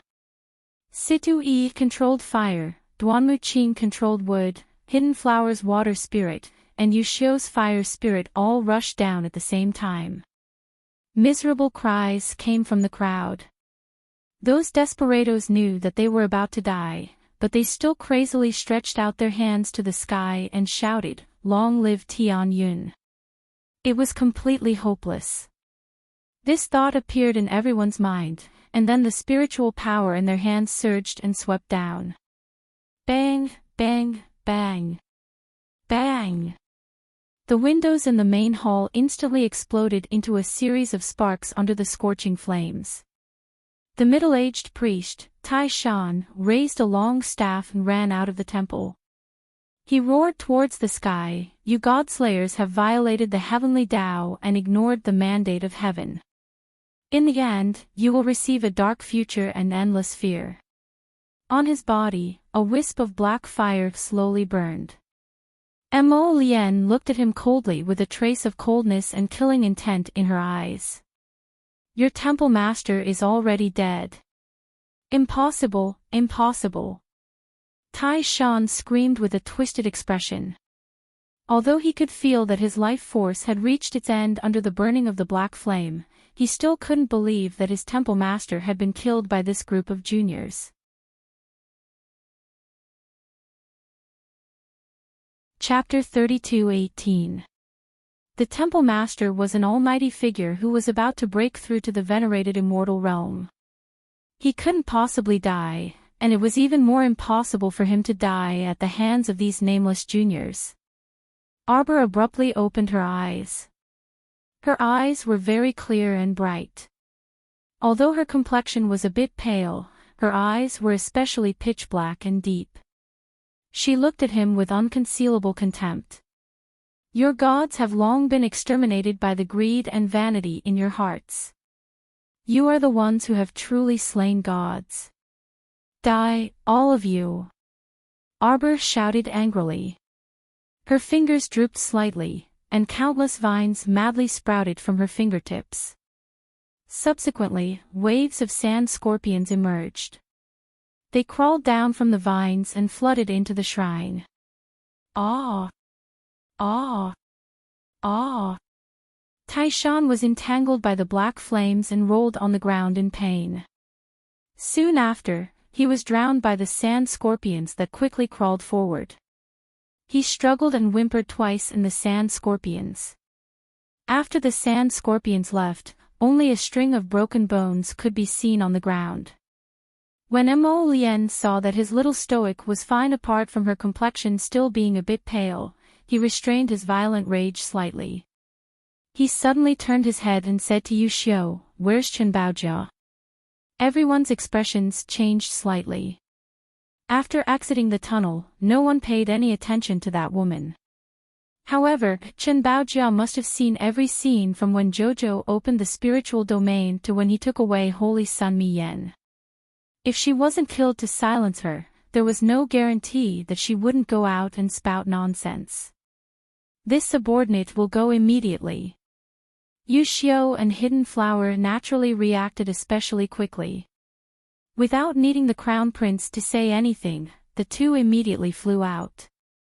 They summoned their flying beasts and rapidly followed the original path, rushing to the destroyed shrine's rear mountain. At the same time, little Tai Sui, Dao Wuji, and the others also rushed out of the paradise to help eliminate the root of the problem. Everything ended an hour later. The shrine was in ruins, and not a single person was left alive. Arbor coldly glanced at the ruins below and reached out to recall all the sand scorpions. Rubble and desolation filled the area. After everyone landed and stood on this pitch-black wasteland, they all peeked at the expressionless little stoic.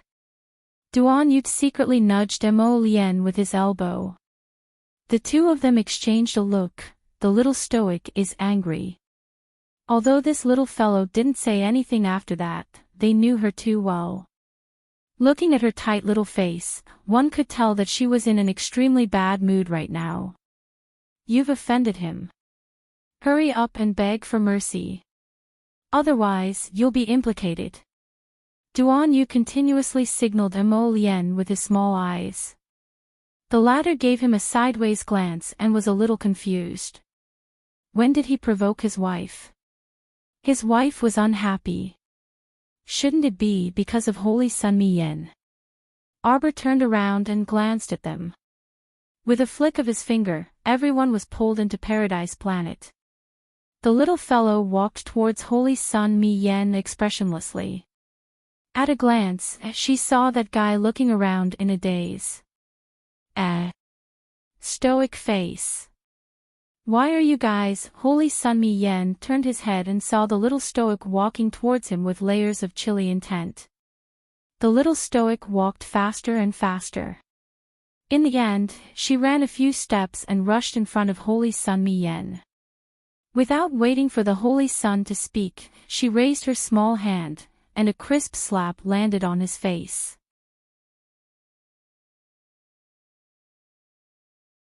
Chapter 32:19. Holy Sun Mi Yen stared at her in bewilderment, his eyes blinking non-stop. Everyone felt a chill run down their spines and discovered that the current atmosphere was very unfavorable due to the little stoic's oppressive aura. Who wants you to be a saint? Sir Jojo yelled angrily, are you an idiot? Do you think you can save everyone in the world? I'm most annoyed by people like you who immediately push Sir Jojo back whenever something happens. The little stoic bellowed angrily, do you think you're so capable? If you can do everything by yourself, then what do you need Sir Jojo to do? Everyone wanted to laugh when they heard her repeatedly call him Sir Jojo, but if they laughed now, they would be rebuked. We agreed to fight side by side. You throw this sir back whenever you encounter danger. Arbor jabbed Mi Yen's shoulder with his index finger and said furiously, you, on the other hand, can just lie on the ground after sacrificing yourself and die without any regrets. You still want this sir to owe you an enormous favor. In your dreams. Do you think it's so easy to owe me a favor? Holy Sun Mi Yen retreated step by step. Qi Xian moved to Arbor's side with small steps and whispered, Jojo, let's treat the Holy Sun's injuries first. The pitiful Holy Sun looked like he was about to die. Arbor's small face darkened as he expressionlessly roared at Holy Sun Mi Yen, strip. Everyone's mouths twitched.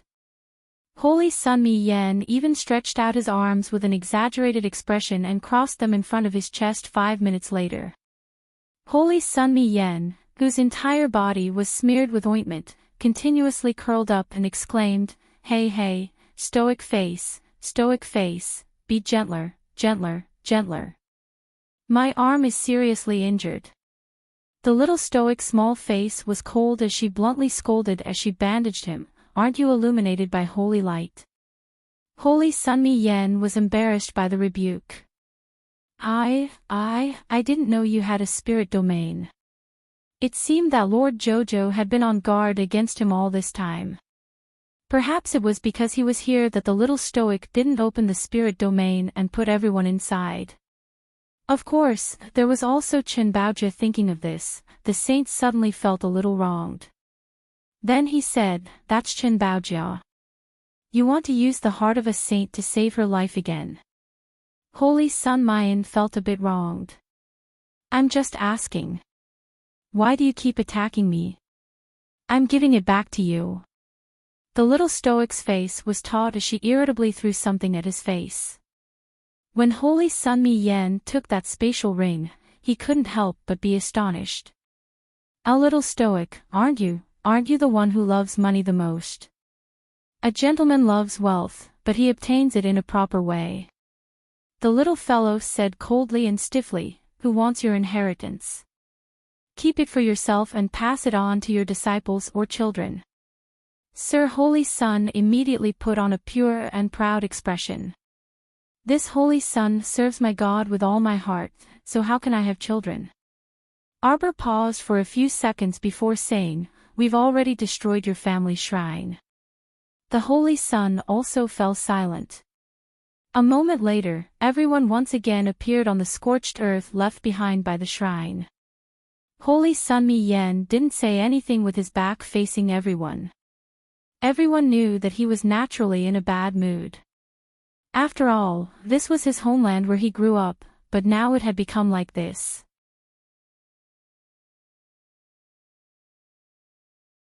Chapter 32:20. No one spoke until about half an incense stick's worth of time had passed. Suddenly, several shouts were heard in the wind. "Holy Sun! Lord Holy Sun!" 2 priests and 3 temple guards put away their flying spirit beasts with a look of pleasant surprise and hurriedly ran over while gasping for breath. Holy Sun Mi Yen turned to look at them, his voice slightly weathered. "The temple no longer exists. You can also leave on your own." He knew the background of these people very well. It was impossible for them to be related to a cult like the Heavenly Fate sect. The priests and guards looked at each other in dismay and hurriedly knelt down in front of Holy Sun Mi Yen. "Wherever Holy Sun is, the temple will always exist. We are willing to follow Holy Sun." Holy Sun Mi Yen looked at them for a long time before saying, "You have followed them all the way, so you should also know. The temple master of the temple betrayed our faith, betrayed the gods, and turned to a cult called the Heavenly Fate sect. That's good too." Holy Sun Mi Yen slightly raised his head and looked at the scorching sun in the sky. He faintly smiled. "If we don't perish in the ashes, we will be reborn in the ashes. As long as you are here and I am supporting the temple, it will rise in the end." "Yes." The priests and guards nodded one after another, joy of being reborn after a calamity in their eyes. The cry of flying spirit beasts came from the sky again.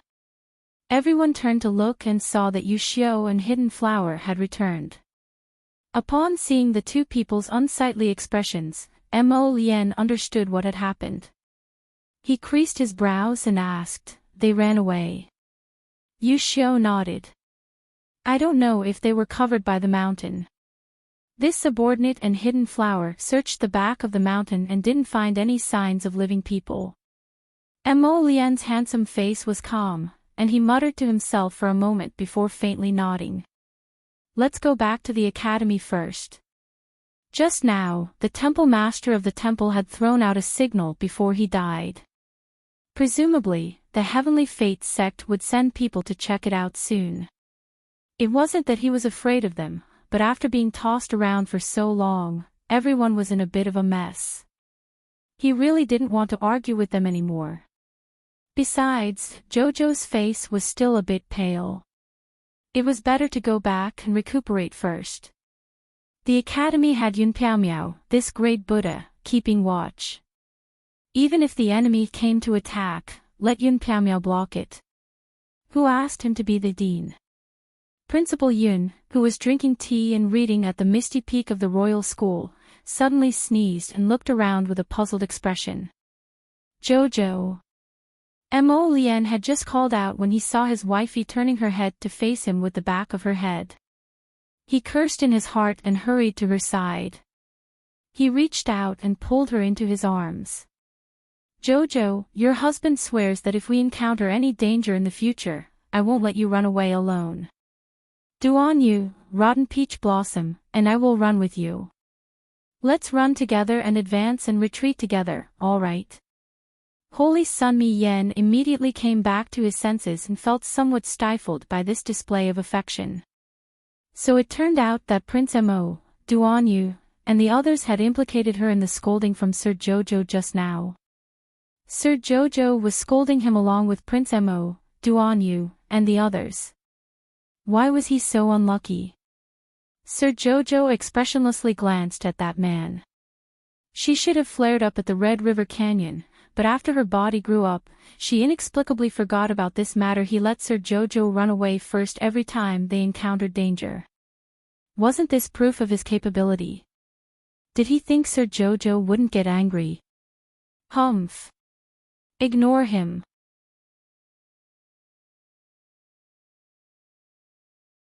Chapter 32-21. Prince Mo hastily shook his wifey's body and repeatedly sent Duan Yu a look.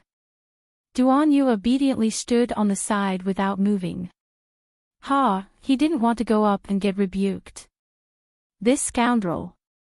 Prince Mo glared at Duan Yu with all his might before switching to a beaming expression at his wife. Jojo, Duan Yu knows his mistake. Duan Yu. How could he be wrong? Weren't all these rotten ideas Mo Lien, that imbecile, the one who came up with them? For example, you take Jojo away, rotten peach blossom, and I will cover the rear.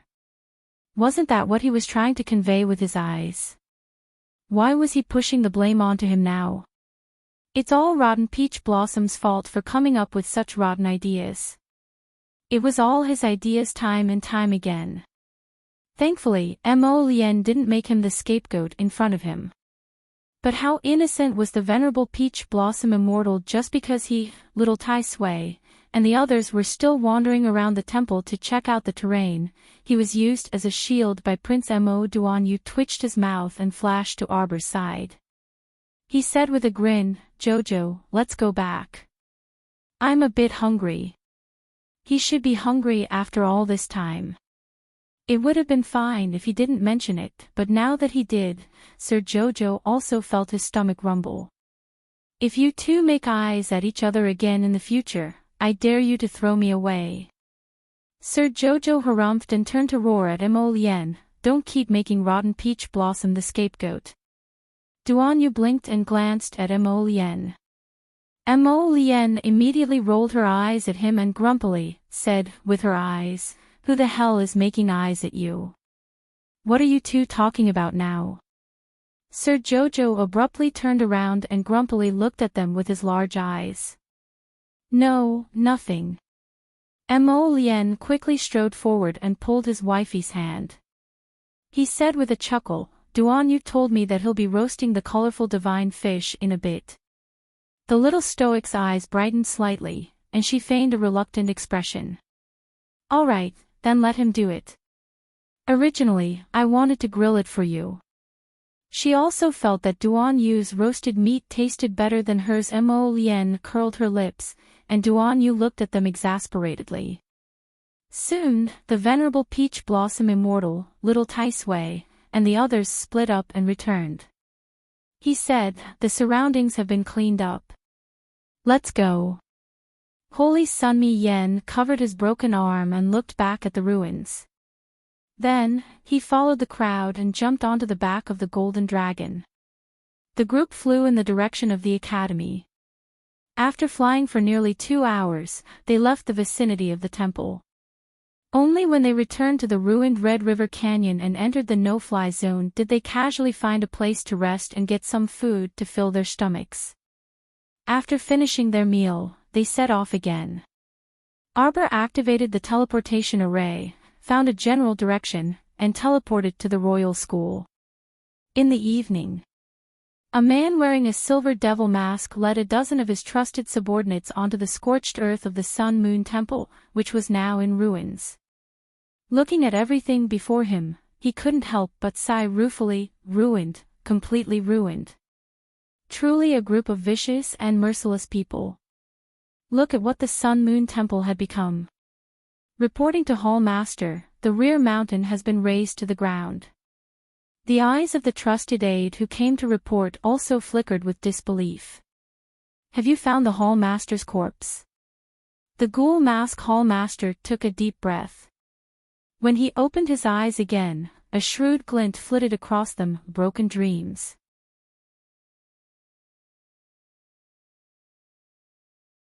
Chapter 32-22. The Temple Master of the Sun Moon Temple was dead. His life lantern hanging in the organization was completely extinguished at noon today. Thinking of the huge price they had spent on him, the Ghostface Hall Master had a headache. This was a peak immortal venerable that the organization had spent a lot of money to raise. How could he suddenly die like this? Something must have happened that he didn't know about. The Ghostface Hall Master looked coldly at the scorched earth in front of him.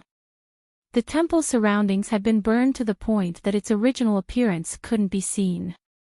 A few people who were sorting out the remains on the scorched earth would occasionally pick up one or two bones from the pile of ashes. The Ghostface Hall Master looked at everything with a cold expression. He took a deep breath and exhaled. He closed his eyes.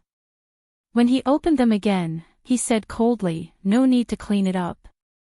He had already used his divine sense to scan the surroundings.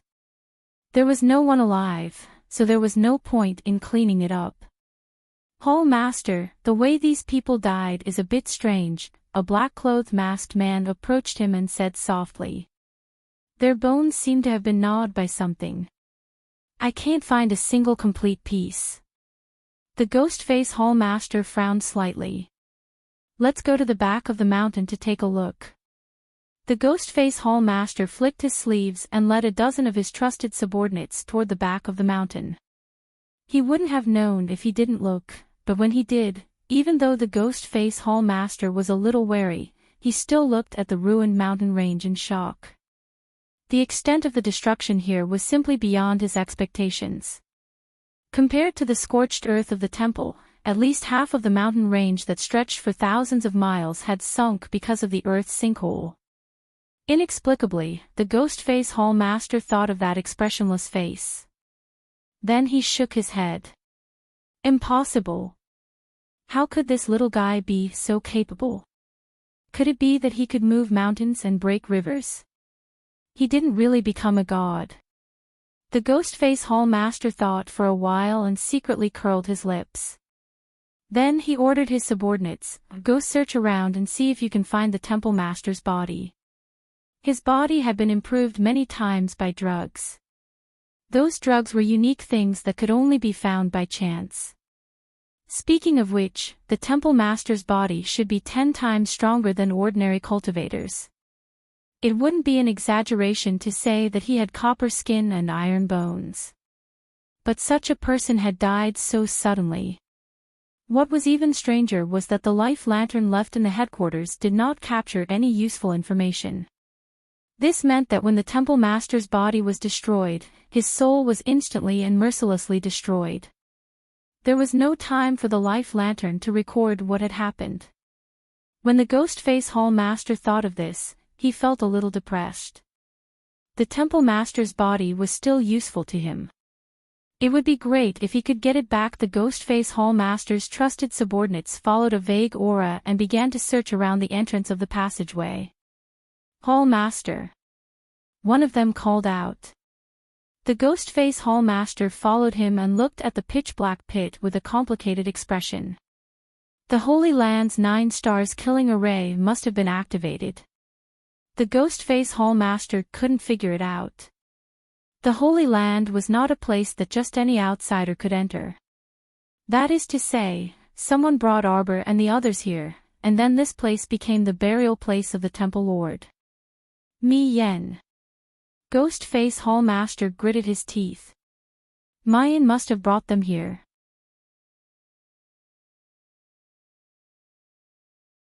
Chapter 32-23. If it weren't for Mi Yen, no one would know the location of the temple's sacred ground.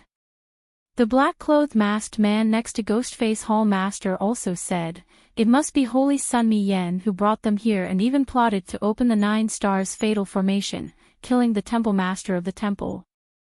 This person has opposed us time and time again. Hall Master, we definitely can't let him off." Ghostface Hall Master glanced at him and said aloofly, "Then according to what you say, what should we do? How can we capture him and not let him off?" That person was clearly taken aback by the question. Presumably, he was just talking big and didn't actually think of a way to deal with Holy Sun Mi Yen. Ghostface Hall Master couldn't help but sneer at him. "Do your own thing. You don't need to meddle in other matters." He didn't need this kind of flashy guy who only knew how to bootlick by his side. What he needed was someone who knew how to do things. Soon, Ghostface Hall Master's dozen subordinates all returned to his side after checking the surroundings. "Hall Master, this mountain range has completely collapsed." A trusted aide who rushed over to report hastily said, "This subordinate has checked the surroundings and didn't find any trace of the temple master of the temple." Hearing this, the ghost-face hall master nodded in understanding. In truth, he already had this worst-case scenario in his mind. It was just that he hadn't given up previously. It was also relatively difficult for the 9 stars fatal formation to instantly kill the temple master of the temple. What he was more curious about now was how did the Stoic Faces group possess the strength to annihilate a venerable at the peak of the immortal venerable realm in the blink of an eye without the slightest ability to resist. He suspected that this Stoic Face definitely had a secret. The little Stoic naturally had a gargantuan secret. When the little girl first came to the Divine Province, she once instantly traversed the void and wandered through the starry sky for a long time. At that time, the Dantian star domain had once taken in 3 spirit domains from the starry sky like bandits and formed 3 nameless stars. These 3 nameless stars had never been reclaimed from the beginning to the end. As always, there was nothing on them. That was why the little Stoic didn't hesitate to toss out one of them in the nick of time at the entrance of the Temple of the Gods' Holy Land's passageway and had the little water child use it to kill the peak immortal venerable realm temple master of the gods. Everything was just worldly possessions. Losing a nameless star could kill an extremely dangerous peak immortal venerable realm cultivator and even completely kill him. Even his soul force fragments would disappear from this world. To the little Stoic, this was an extremely profitable transaction. On the other side, Chen Baojia had long frantically escaped from the tunnel entrance while the little Stoics group was fighting the temple master of the temple. Later, when the mountain collapsed, she was buried by a few pieces of thick earth and rocks. Because she was buried deep, she was able to avoid the search of the hidden flower constellation. She didn't know that she had unintentionally escaped a calamity by burying herself in this mountain rock. 2 days later, she used all her spiritual power to dig her way out of the pile of rocks. The moment she saw the sun, she actually had the feeling of crying tears of joy. It was too difficult. She wanted to return to the capital immediately to talk to her father about this matter. The temple master of the Temple of the Gods had personally said that this Stoic Face actually had a spirit domain on him. A spirit domain was a land of heavenly fortune.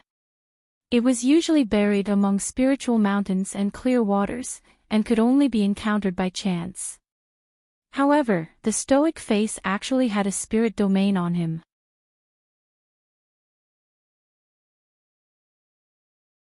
Chapter 32-24.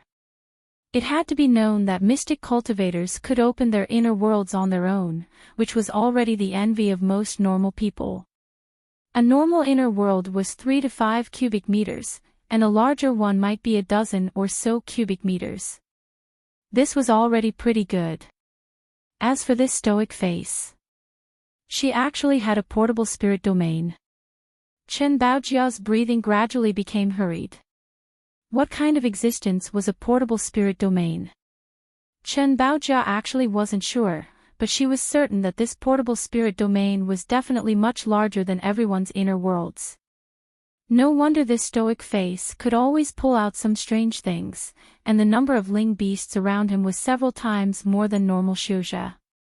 Could it be that she hid these things in this portable spirit domain? If she could obtain this portable spirit domain, Chen Baojia's complexion became abnormally flushed, and her breathing became increasingly heavy.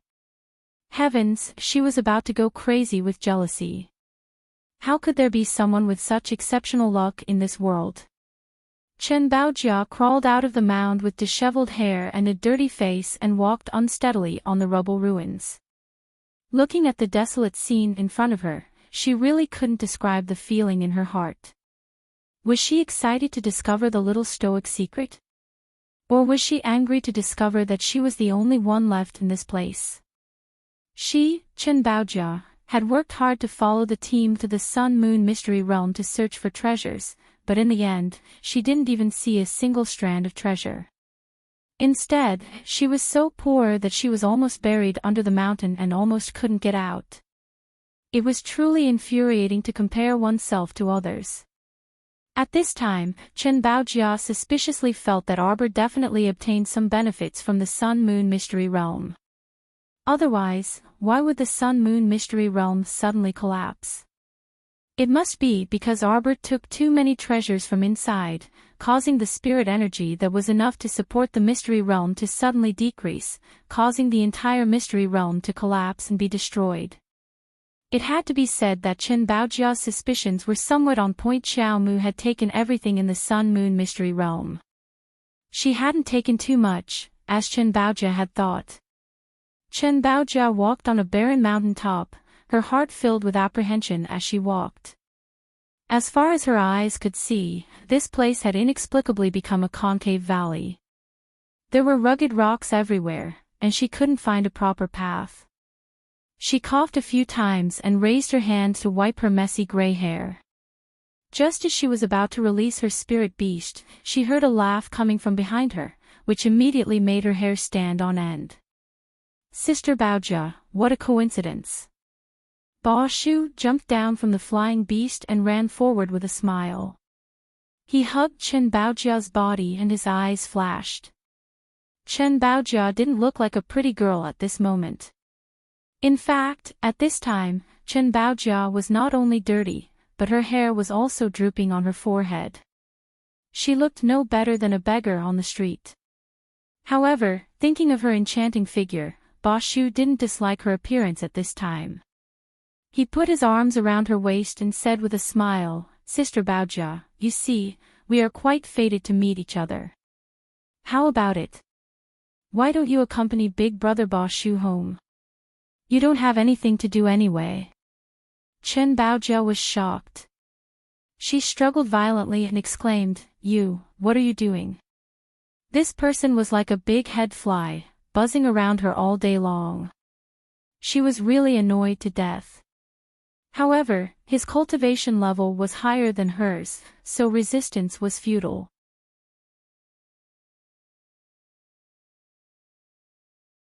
Chapter 32-25. What can I do, little sister Baojia? Ba Shu chuckled and hugged her waist. His smile was wretched. Didn't I just invite you to my house to play? Chen Baojia's eyes almost popped out of their sockets. She did not expect Ba Shu to be so daring as to do this in broad daylight. No, I can't. Chen Baojia forced a smile at him. I still have to return to Dragonflame City. My father is still at home waiting for me to come back. I'll go back and tell him about this trip. Ba Shu suddenly hugged her waist and lifted her up. He flew onto his flying beast and laughed. No hurry, little sister Baojia. Look at how dirty you are now. Let's go. I'll take you to find a place to wash up. Chen Baojia was anxious, angry, embarrassed and annoyed. She pounded Ba Shu's shoulders with her fists and said sternly, How dare you be so impudent to me? My father will not let you off. Ba Shu was not frightened by her harsh words and expression. He laughed and said, Don't worry. When we become a family, there won't be so many disputes. Ha ha ha. Chen Baojia was so angry that she almost fainted. She screamed, Who's your family? He was really a barbarian. Chen Baojia was extremely anxious. She watched as she was brought onto that person's flying beast and they flew off in an unknown direction. At first, Chen Baojia thought that Ba Shu was joking with her. After flying for a long time, her heart sank bit by bit. Looking at Ba Shu's appearance, was he really going to kidnap her? What should she do? She had to calm down. Calm down. Chen Baojia kept repeating in her heart, but her mind could only stay clear for a moment. When Ba Shu brought her away from the back mountain of the temple, he forced a sleeping pill on her to prevent her from trying to escape these days. Xiao Mu's time in the academy could be considered comfortable. No one was looking for trouble, so Sir Jojo was more at ease. When he had nothing to do, he went into seclusion to cultivate. He summoned the thunder sword from his conscience and trained with it for a period of time. After a few days, when things had settled down, everyone realized that Tianyun did not take the opportunity to attack the royal school. It was probably because Yun Piaomiao was in charge of the academy. Arbor and the others waited for another 2 days and found that nothing had happened. They went to the dean at the same time to ask for leave, planning to return to Dragon Flame City the next day. Mu Mansion. Eldest Miss is back. Eldest Miss is back. The servants' cheerful voices drifted into Mu Qingya's gilded garden. Mu Qingya was stunned when she heard this. She quickly put down the cup in her hand and walked to the door with a smile. Xian why are you back so early? Mu Rochuan stepped through the door with a cold face and clenched her fists. Mu Qingya looked behind her. Xian where's your older brother? Don't mention him. Mu Rochuan roared furiously, scaring the maids to lower their heads. Mu Qingya's expression changed slightly, and she turned to look at Nanny Chiu. Chiu Mama hurriedly understood and waved her hand, allowing the servants in the room to withdraw one by one. Xian what's wrong with you? How can you treat your older brother like this? Mu Qingya said with a displeased expression. He's not my older brother, he's Arbor's older brother. Mu Rochuan shouted angrily. Mother, do you know how he treated me in the mystic realm? It was quite a busy day today. The 4th night watch would continue tomorrow.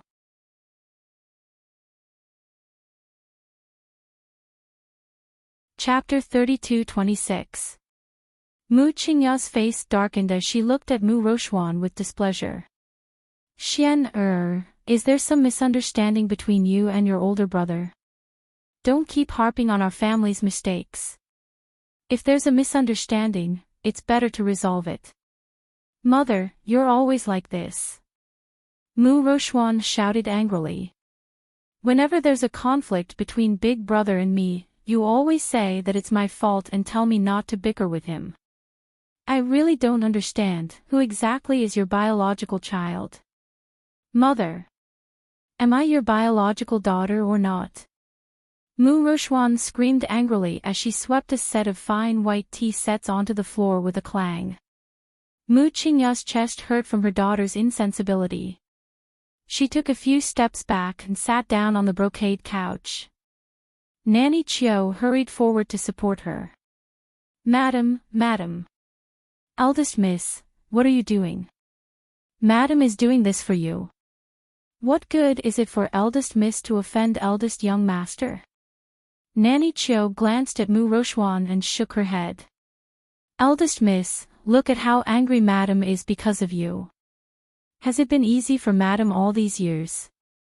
While managing the family, she also has to do her best to plan for Eldest Miss's future. Who else could Madam be doing this for? How could Eldest Miss say such heart-wrenching words to Madam? Mu Rochuan was feeling a bit regretful, but when she saw that her mother's words were all about protecting her older brother, she couldn't help but feel angry. Big Brother didn't care if I lived or died in the mystic realm. Mu Rochuan pulled open her collar slightly and showed her mother the hideous scar on her chest. The scar left a scorched mark, and it was obvious that it had been struck by lightning. I was seriously injured in Du Chenjiang, but Big Brother still didn't help me. Right now, all he can think about right now is that little witch. That witch came back to seduce people. Slap. Mu Qingya slapped Mu Rochuan's face heavily.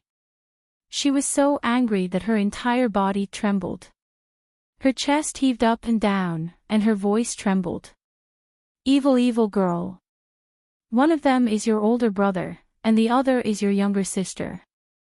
How could you say such things? What nonsense are you talking about? Let her continue. A deep voice came from outside the door. Mu Jingfeng stepped through the door, his face filled with cold fury. Big Brother didn't care about my life or death in the secret realm at all. Right now, he only had eyes for that little demoness. Father, that demoness is a great disaster. She really knows people from the cult. Father, you don't know, but when we were in the Red River Canyon, that evil cult's hall master specifically asked her to come out and meet him. She's a real scourge. Sooner or later, our whole family will be killed by her. Shut up.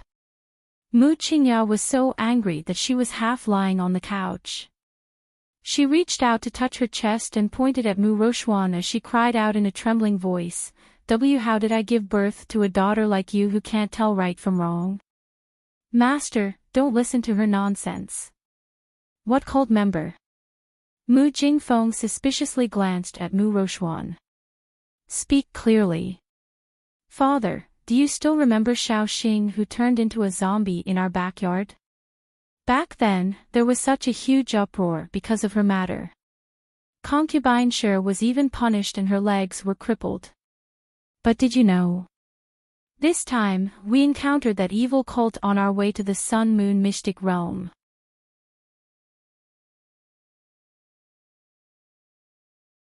Chapter 32-27. They're the evil cult that creates monsters. And the little witch actually knows them. Xian don't spout nonsense in front of your father and slander your sister's reputation. Mu Qingya was truly anxious.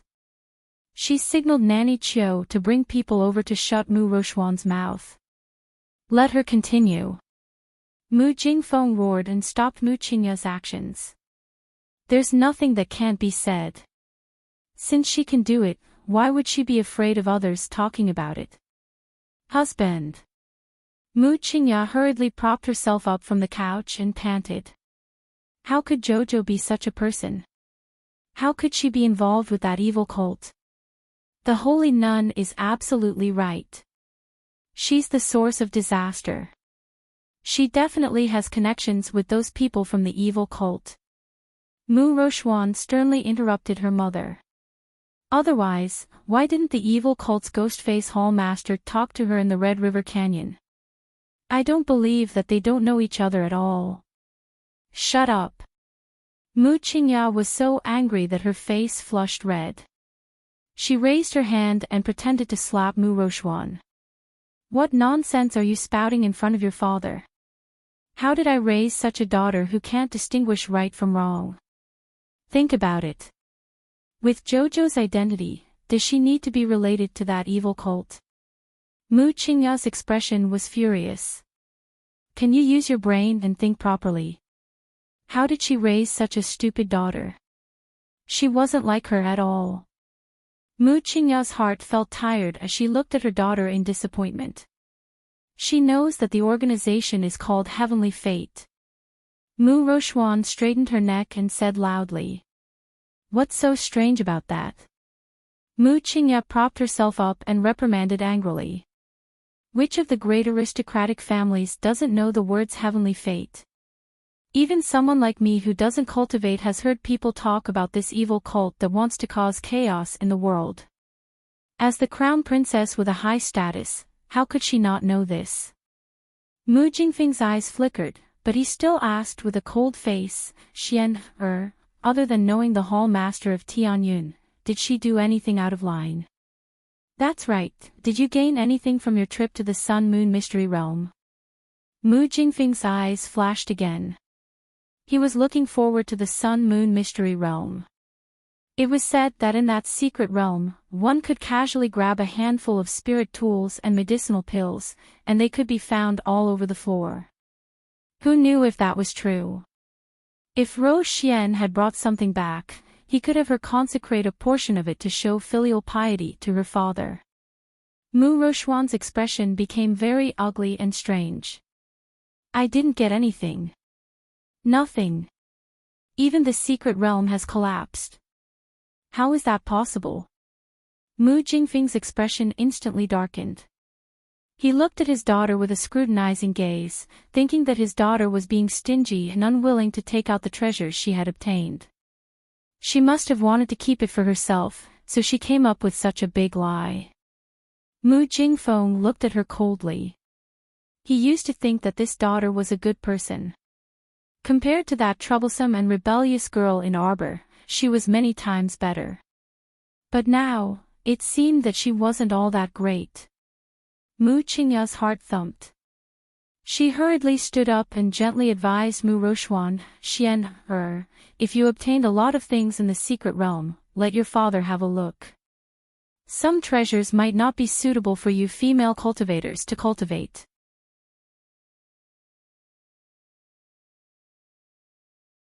Chapter 32-28. A trace of mockery flashed through Mu Rochuan's eyes. Only now did she realize that this mother of hers was truly virtuous. It was fine if she obeyed her father's every word, but even her daughter had to be subservient. She had never heard of a father who wanted something from his daughter. He really was a good father. If she had really narrowly escaped death and obtained a treasure from the mystic realm, shouldn't she still contribute it to her father? Ha! How laughable! This was her father. There are no treasures. There are no elixirs. Nothing at all. Mu Rochuan coldly said.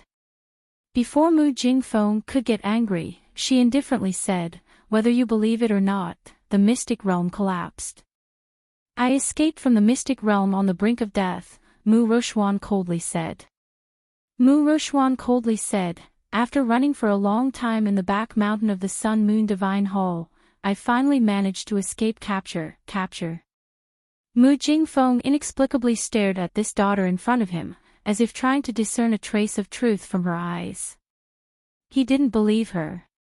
Her father didn't believe his own daughter. He still felt that she was hiding something and didn't tell the truth. Mu Rochuan didn't know if she felt more bitter or more indignant.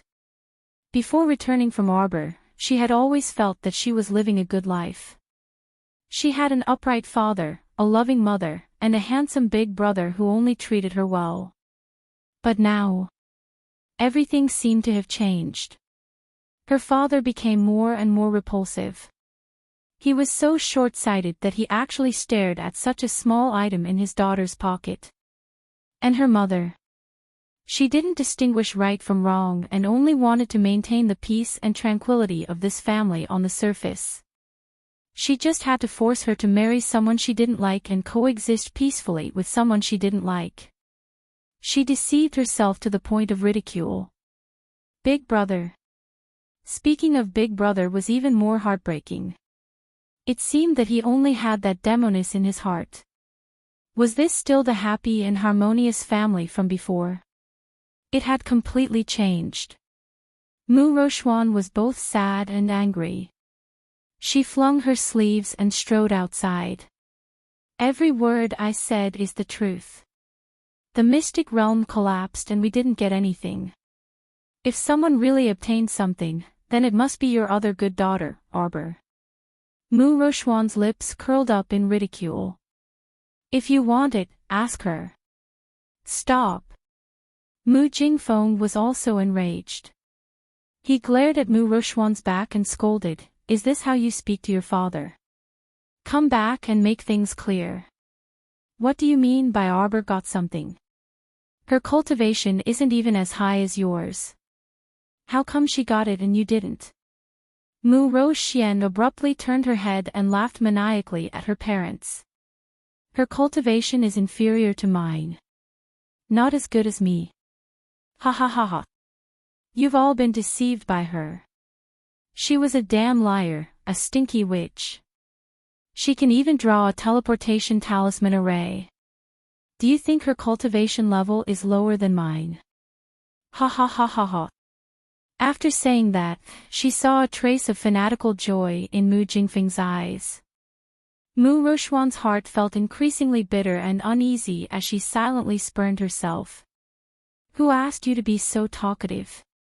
Who asked you to tell others? Now, everyone in the Mu family, including her parents, would definitely pay more attention to Arbor. Her palms tightly clenched into fists as she repeatedly told herself in her heart, perhaps she died. Perhaps she already died in that mystic realm. After all, an earthquake had occurred in the entire back mountain of the Sun Moon Temple. Perhaps she was already buried in the back mountain, crushed to death by the rocks in the abyss. She'd better not come back.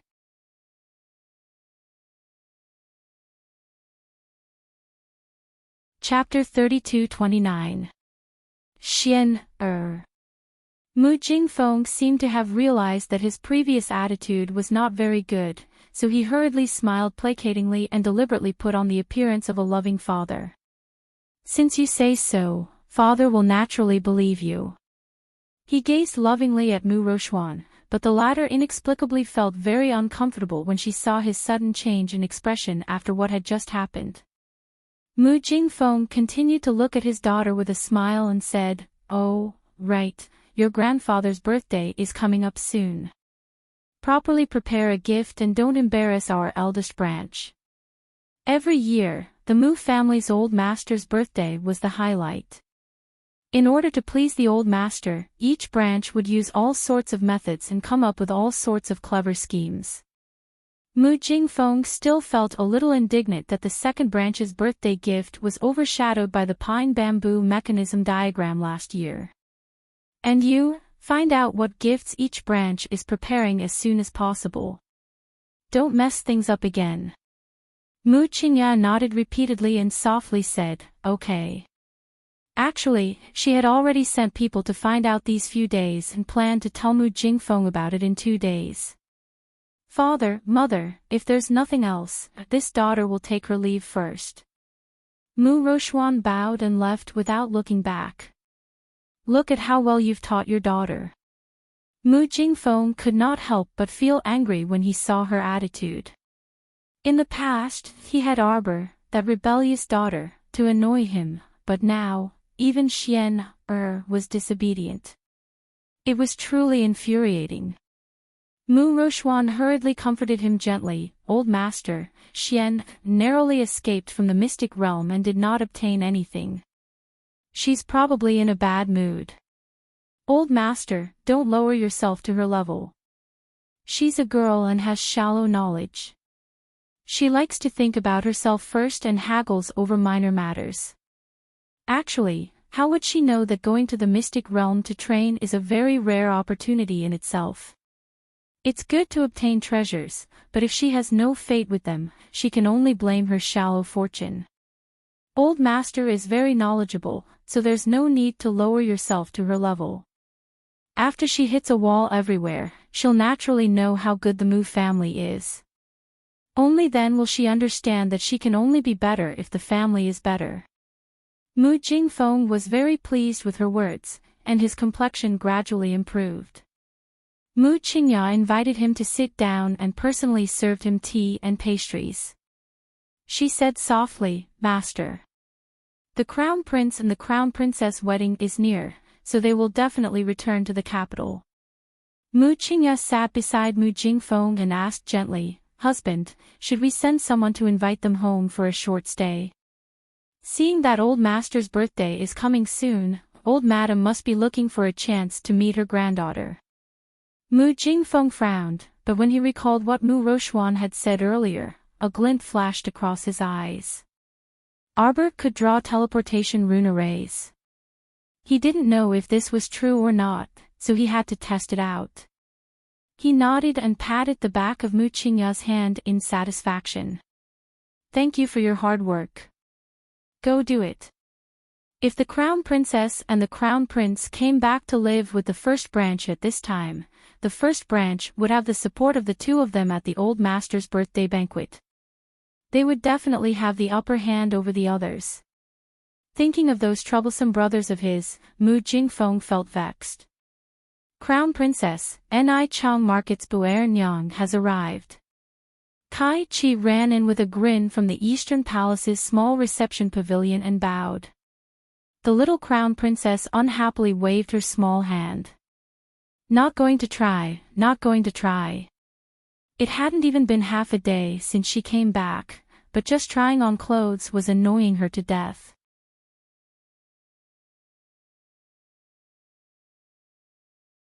Chapter 32-30. This servant's young Crown Prince Consort, this old servant just had this gown redone at noon. How can you not try it on? Following this cheerful voice was a gust of fragrant wind that assaulted their nostrils. Achoo, achoo.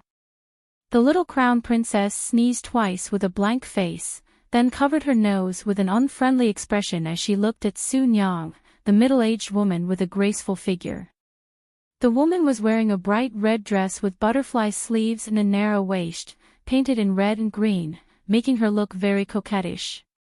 As soon as she entered the door, she wanted to pull the little crown princess's clothes, but the little crown princess expressionlessly slapped her hand away. Why did you change the powder again? Buernyang said with a little grievance, didn't you say that the fragrance in the morning was bad? Achoo! The little crown princess covered her nose and took a few steps back, but your smell is even worse. So fragrant, where is the smell? Buernyang raised her arm and sniffed her own body, then showed an intoxicated expression, it smells so good. Jojo looked at her expressionlessly and took a few steps back. Buernyang immediately said with dissatisfaction, little crown princess, I bought this powder from the fragrance shop. That's 1 or 2,000 gold. The little crown princess raised her eyebrows and looked at her noncommittally. It doesn't smell good, can't you smell that pungent smell? Buernyang shook her head with a confused expression. Can't smell it. At this time, Aunt Jing bowed and said, Crown Princess, the Mu family's first madam sent a letter outside the palace, asking to see you.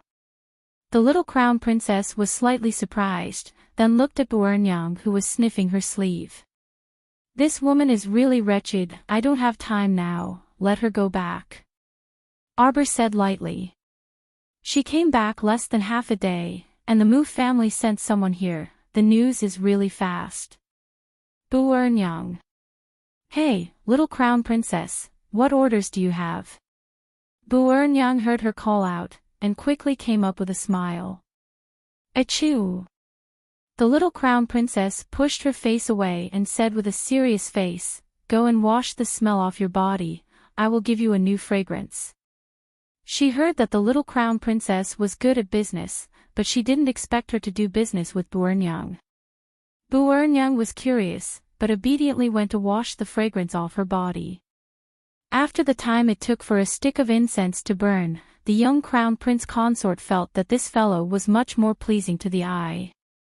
Not only was the color on her face, the smell on her body also became clean and refreshing.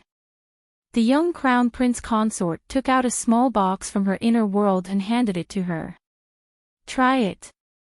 Opening the box, there was a silk handkerchief inside. The silk handkerchief was a very good quality silk handkerchief, but the corner of the silk handkerchief was embroidered with a crooked black lotus, which looked particularly ugly. She didn't know what kind of taste the little crown princess had, but few people would embroider such an ugly lotus on such a high-quality silk handkerchief. The little crown princess saw her standing there in a daze, so she reached out and took out the silk handkerchief from the box. With a shake of her little hand, she held the silk handkerchief in front of Buernyang. Buernyang immediately smelled a faint fragrance that assaulted her senses. That smell, while making people feel refreshed, it was also indescribably quiet and indifferent, like the evening breeze blowing on the face, making her unable to help but take a deep breath.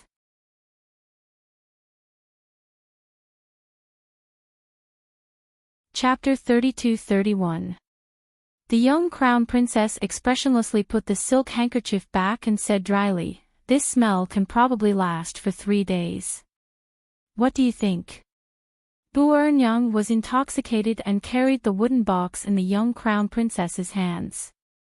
Thank you, crown princess, for bestowing this gift. This smell is really too good.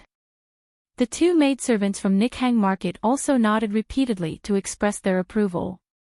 The little stoic slapped Buernyang's hands away and put the silk handkerchief back into the small wooden box.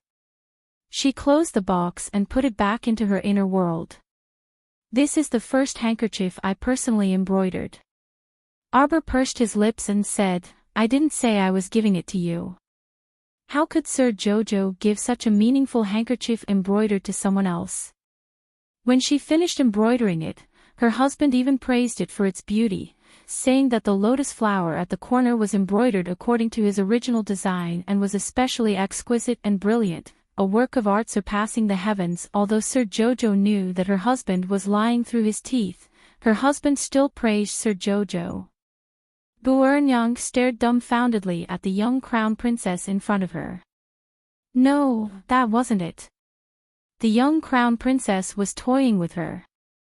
She just let her brush this powdered handkerchief for a look and then took it back.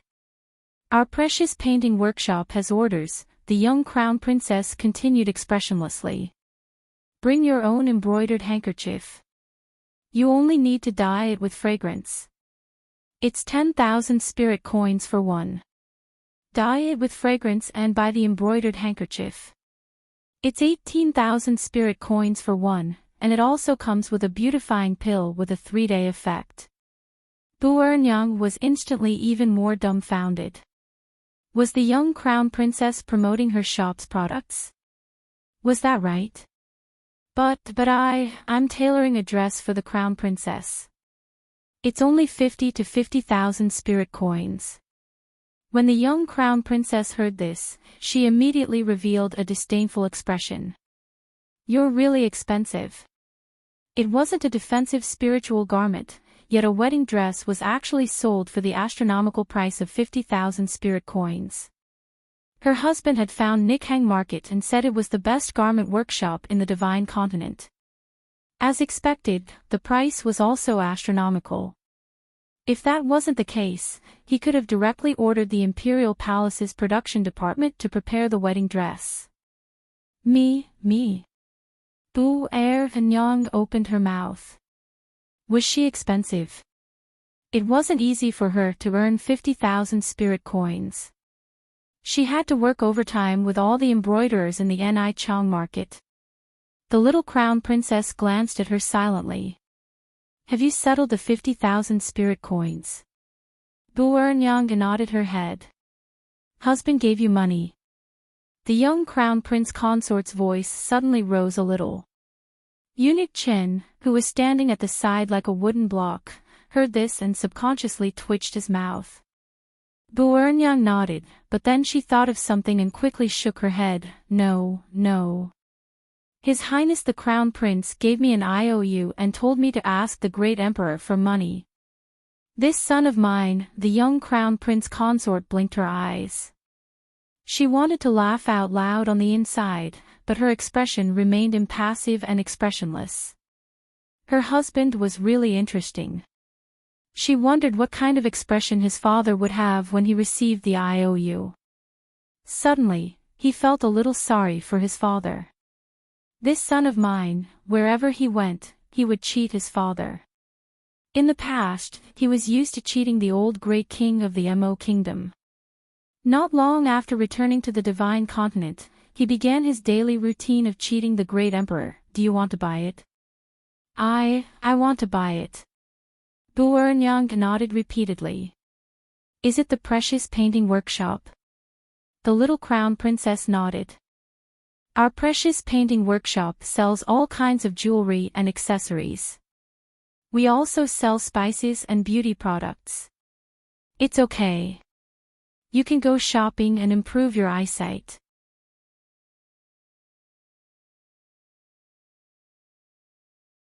Chapter 32. Throw away all those cheap fragrances and beauty creams that you have on you. Arbor curled his small mouth and said, It smells so bad, it must be hard for you to endure it all day long. Buernyang pitifully turned her head and looked at Arbor. Can you give me a discount, Crown Princess? Your 18,000 spirit coins are too expensive. Sir Jojo rolled his eyes. Good stuff doesn't get a discount. Pfft, the two maids at the side couldn't help but burst out laughing. Buernyang suddenly felt that these words were very familiar. Wasn't this what she often said? It's really the cycle of heaven and retribution, woo-woo at the same time. A group of people from the Mu estate were anxiously waiting outside the palace, standing by the side of the road and looking in the direction of the palace gate from time to time. After the vermilion-lacquered small side door opened inwardly, a young eunuch with delicate features quickly walked out. "Young eunuch," did the Eastern Palace reply. Mu Qingya hurriedly walked forward and asked. The young eunuch faintly nodded at her. "Please go back, the one in the Eastern Palace is very busy today." Mu Qingya was startled and quickly pulled on the young eunuch's sleeve. "Young eunuch, I don't know if you can help me pass on a message. Tell the Crown Princess that there's an important matter at home and I want to see the Crown Princess." As she spoke, she stuffed a bulging bag of things into the young eunuch's hand. The young eunuch used his hand to feel the weight of the bag of spirit coins, feeling a bit more satisfied, and the expression on his face also eased a lot. "It's not that I don't want to pass on the message, but that one's temper, you should also be clear. He's a man of his word." The young eunuch secretly pointed in the direction of the Eastern Palace and whispered, "Seeing that it's not easy for you, I'll give you a reminder. Those two just came back this morning. The people from Nichang Market came back in the morning and in the afternoon. They should be busy with the wedding dress. Madam, it's best if you come back tomorrow at noon. At that time, His Highness will return to the palace for lunch. If that person is in a good mood, she might see you." Mu Qingya sighed and thought that the little eunuch was quite honest. She nodded and thanked him again before getting into the carriage to return home. Chiao Mama and Song Lu were accompanying her at the bottom of the carriage. At this time, seeing that Madam's face was a little tired, Song Lu couldn't help but say, "Madam, the Crown Princess is not putting the Mu family in her eyes at all." Mu Qingya glanced at her indifferently. "She's the Crown Princess, the wife of the Crown Prince of Shenzhou. Although the Mu family is a big aristocratic family, with her status, it's up to her whether she respects us or not." Hearing the helplessness in the eldest madam's words, Song Lu felt even more dissatisfied. But she is still the daughter of the Mu family. How can she be so ignorant of the ways of the world? Madam is the eldest madam of the Mu family's eldest branch after all. How can she ignore you like this? After all was said and done, it was because her madam's temper was too good. Otherwise, how could that little stoic be so arrogant? Chiao Mama glared at her. "What nonsense are you spouting? Are you instigating Madam to fight with the Crown Princess? That's enough, let Madam have a good rest." From yesterday's eldest Mrs. sudden return to cause a ruckus to today's afternoon of waiting for the little Crown Princess to summon her, Madam had been as busy as a spinning top for the past 2 days. It was truly too hard and too tiring for her to rest. Mu Qingya was indeed too tired.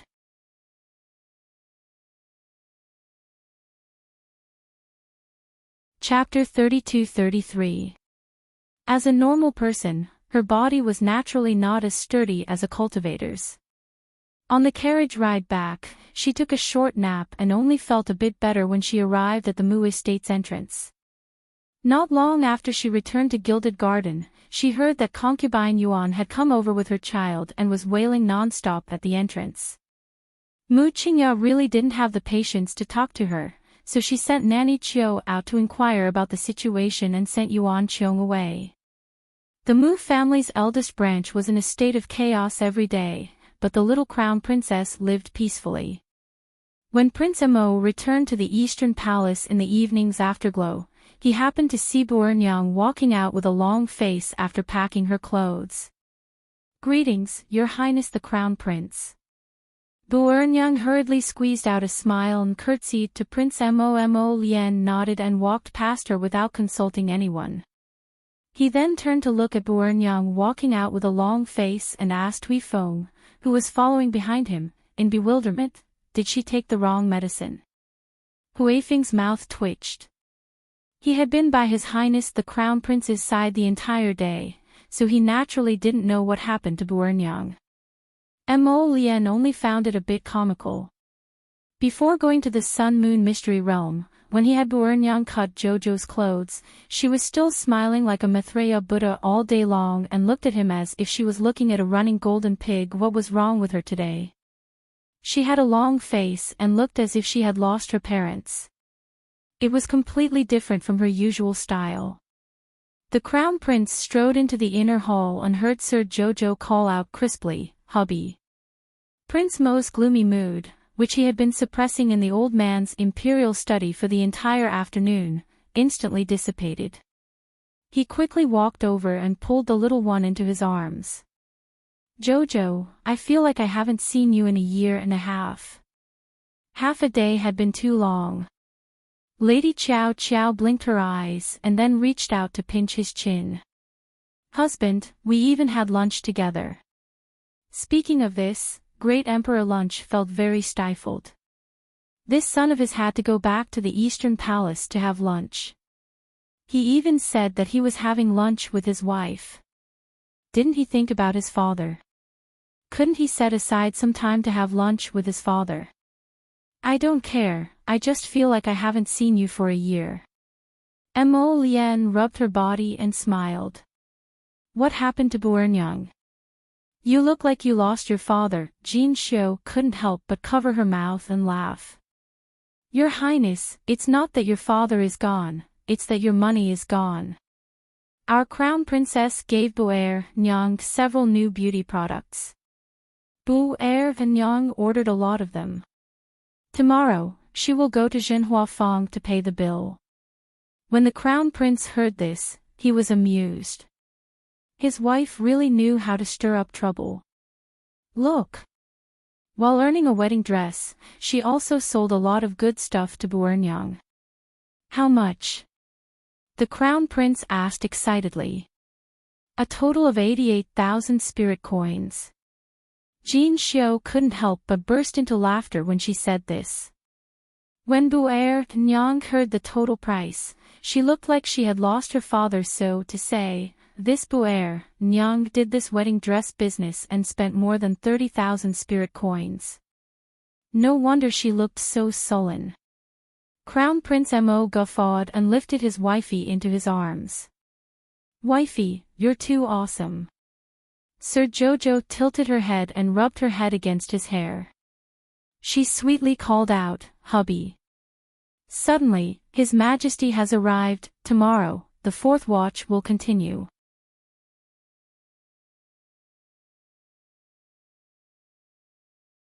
Chapter 32-34. The great emperor's sudden appearance caused the little eunuchs guarding the eastern palace to be thrown into chaos. Just as they were about to pass the message, Mo Luxing waved at them impatiently and strode in with his hands behind his back. However, the moment he walked in, he saw a heart-wrenching scene. Prince Mo was hugging his little wife. Lady Chow Chow was hanging on to his body. Public morals were degenerating day by day. It was an eyesore in broad daylight. When Mo Luxing strode in, the young couple turned to look at him, their gazes revealing a strange look. "Your father is here." Lord Xiqiao jumped down from his body and landed on the ground, glancing at the great emperor. Prince Mo felt that his father was a little annoying. Didn't he just leave the imperial study? Why did he follow him here again? Couldn't he just let him and his wife get along well? The great emperor saw that his son's face was dark, as if he didn't want to see him. He snorted with his hands behind his back. "What's with that expression? You don't want to see your father?" Prince Mo muttered softly. "What did you say?" Mo Luxing turned to glare at his son. Prince Mo stepped forward and bowed. "Your son said, you came at the right time. My wife and I were just about to eat. Since you're here, let's eat together." This troublemaker of a son, he finally said something reasonable. Mo Luxing nodded in satisfaction. Pass the meal. Prince Mo and Sir Jojo looked at each other, then walked hand in hand to the side hall's dining hall. Today, His Majesty was eating in the Eastern Palace. The little eunuchs and palace maids below were especially busy. The dishes flowed in like water. When the three of them entered, the dishes had already been placed on the table. Mo Luxing looked at the little couple holding hands from start to finish and felt that it was a little painful to the eyes. He coughed and said, "How was your experience in the mystic realm? Did you encounter any danger?" Prince Mo shook his head. "It felt pretty good." Mo Luxing put down his chopsticks and secretly twitched the corner of his mouth, cough, "But why did we hear that your trip this time is full of danger?" Mo Luxing looked at his son and asked, "Did you encounter danger all the way from Du Chunjiang to Red River Canyon? Is there anything wrong? You can see that we're still in high spirits, and we're not missing any limbs. You can tell that we're fine."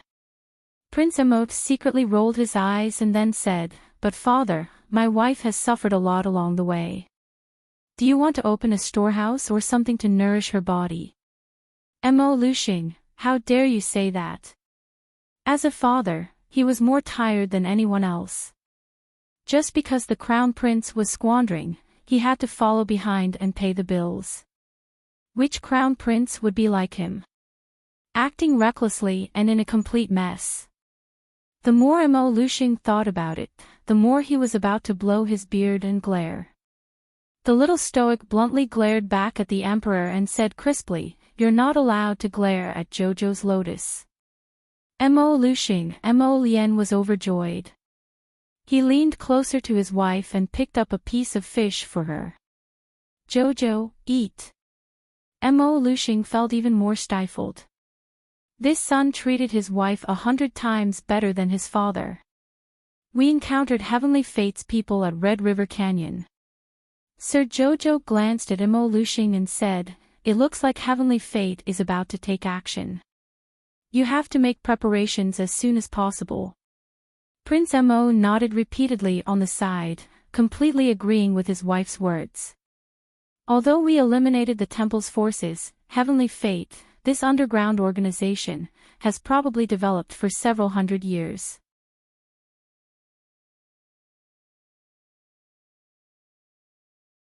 Chapter 32-35. Its hidden forces are very intricate, and many of them aren't easy to unearth, Prince Mo said seriously. "Have you considered what I said to father this afternoon?" Mo Luxing's expression also became slightly more serious. "The transfer orders have already been issued. From tomorrow onwards, all the fortifications will be stepped up." Mo Luxing paused before asking, "Do you think this place will be like Seacombe Planet in the lower star domain, becoming chaotic because of the sudden outbreak of zombies?" Mo Lien nodded. "This will happen sooner or later. No matter what, we have to make preparations early. Watchtowers must be set up in all the cities, and people must be stationed day and night. Once a flying beast of unknown origin appears, it must be shot down immediately." Mo Lien glanced at Mo Luxing and said, "When the zombies on Seacombe Planet broke out, they relied on night cowbirds to spread the disease." Mo Luxing nodded with a serious expression, indicating that he had already taken the Crown Prince's words to heart. "Hubby." Sir Jojo picked up a piece of meat for her. "The food is cold." Mo Lien glanced at her with a smile, then patted her little head. "And let's talk after eating." Because of his son's words, Mo Luxing's mood was a bit heavy, so he was a bit absent-minded while eating. But when he took the first bite of rice, he returned to his senses and looked down at the white jade porcelain bowl in his hands with slight surprise. The rice grains inside were plump and sparkling, and the chubby appearance was adorable. Could this be the holy rice that is all the rage in the capital now? He had heard of the special product that Kaidai Veranda fought over. Lady Jojo held her bowl of rice and nodded her small head. Mo Luxing took 2 more bites, feeling a bit surprised, but he didn't show it on his face. "We heard that the Kaidai Veranda you manage is now full of customers every day, and you still need to make reservations early to be able to get a seat. Recently, your holy rice has been auctioned off for 180,000 yuan per bowl." When the emperor thought of this, he felt that his wife must be filthy rich. He was already so rich, but this shameless couple still came to scam him often. Lady Qiao Qiao expressionlessly looked at the great emperor. The bowl in your hand is a special offering among special offerings. It's the best holy rice. I won't sell it if it's not at least 500,000 yuan per bowl. The little stoic pursed her lips. The holy rice in the emperor's hands was not only watered with holy water, but it was also grown with the power of holy wood and cooked with holy fire. Regardless of whether it was the texture or the power contained within, it was incomparable to the ones sold outside. The great emperor went from small bites to big bites. Then, he gracefully put down his bowl and chopsticks and called out, "Hu de Quan." Eunuch who quickly ran in from outside and bowed to them with a smile. "Your Majesty, do you have any orders?" "Pack a bag of holy rice and bring it back. Have the small kitchen cook a bowl for me every day." Eunuch who looked dumbfoundedly at the little crown princess who was expressionless. Crown Prince Mo blinked before abruptly saying, "Then you have to give my wife the right to enter and exit the precious herb garden." This little brat really wasn't someone who could take a loss. Mo Lushing thought, and then he rolled his eyes. That won't do. There are so many good things in the herb garden. What if they are accidentally destroyed by an outsider? Mo Lien harumphed. My wife is an earth-grade alchemist. She didn't expect to be so busy today and was asked to work overtime.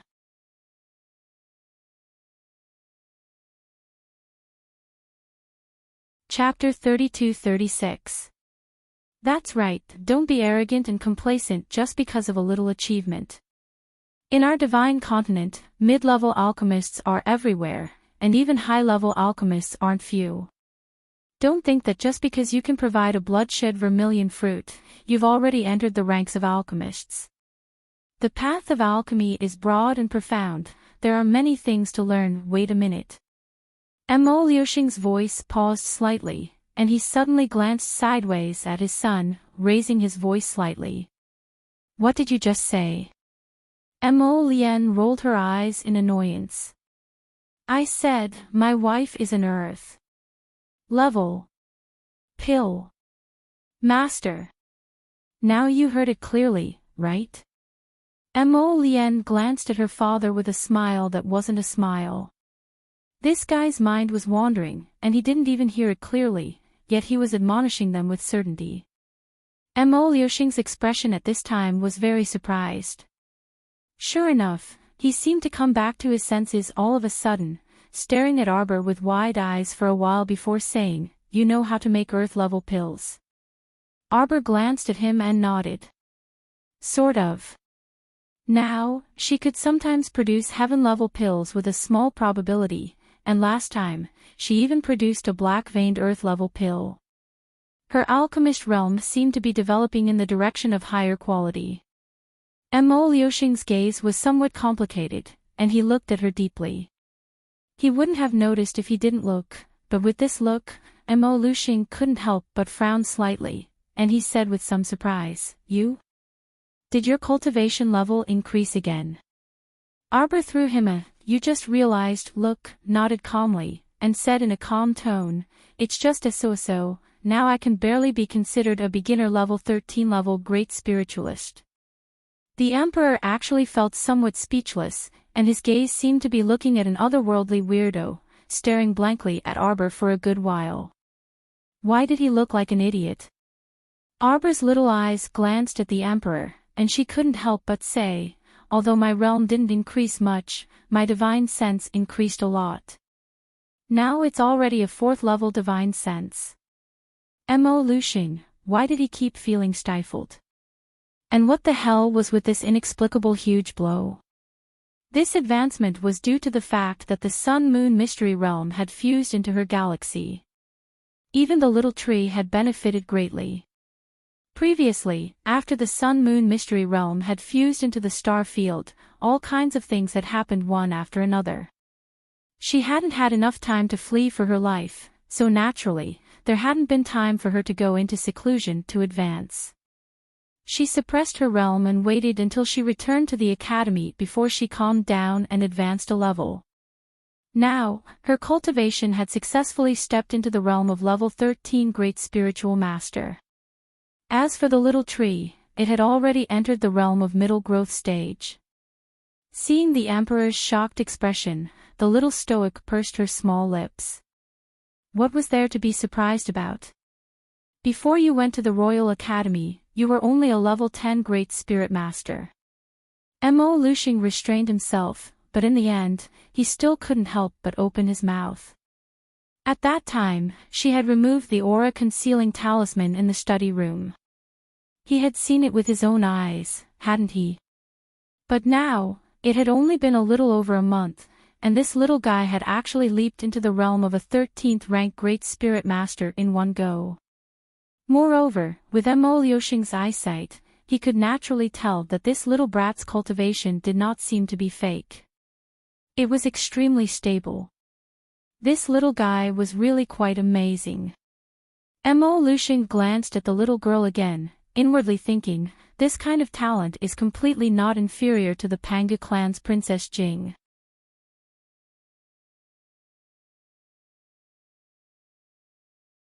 Chapter 32-37. Cough.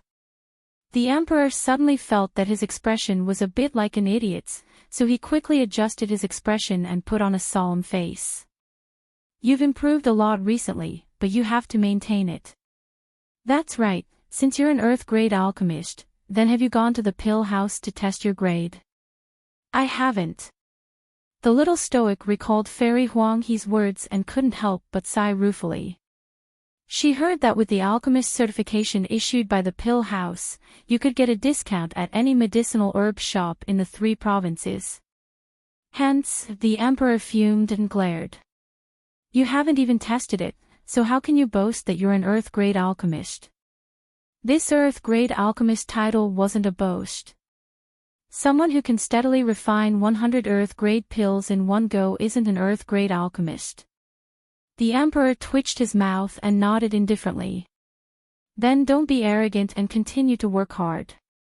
There are plenty of young alchemists who are better than you in this world. When Prince Mo heard this, he was immediately unconvinced.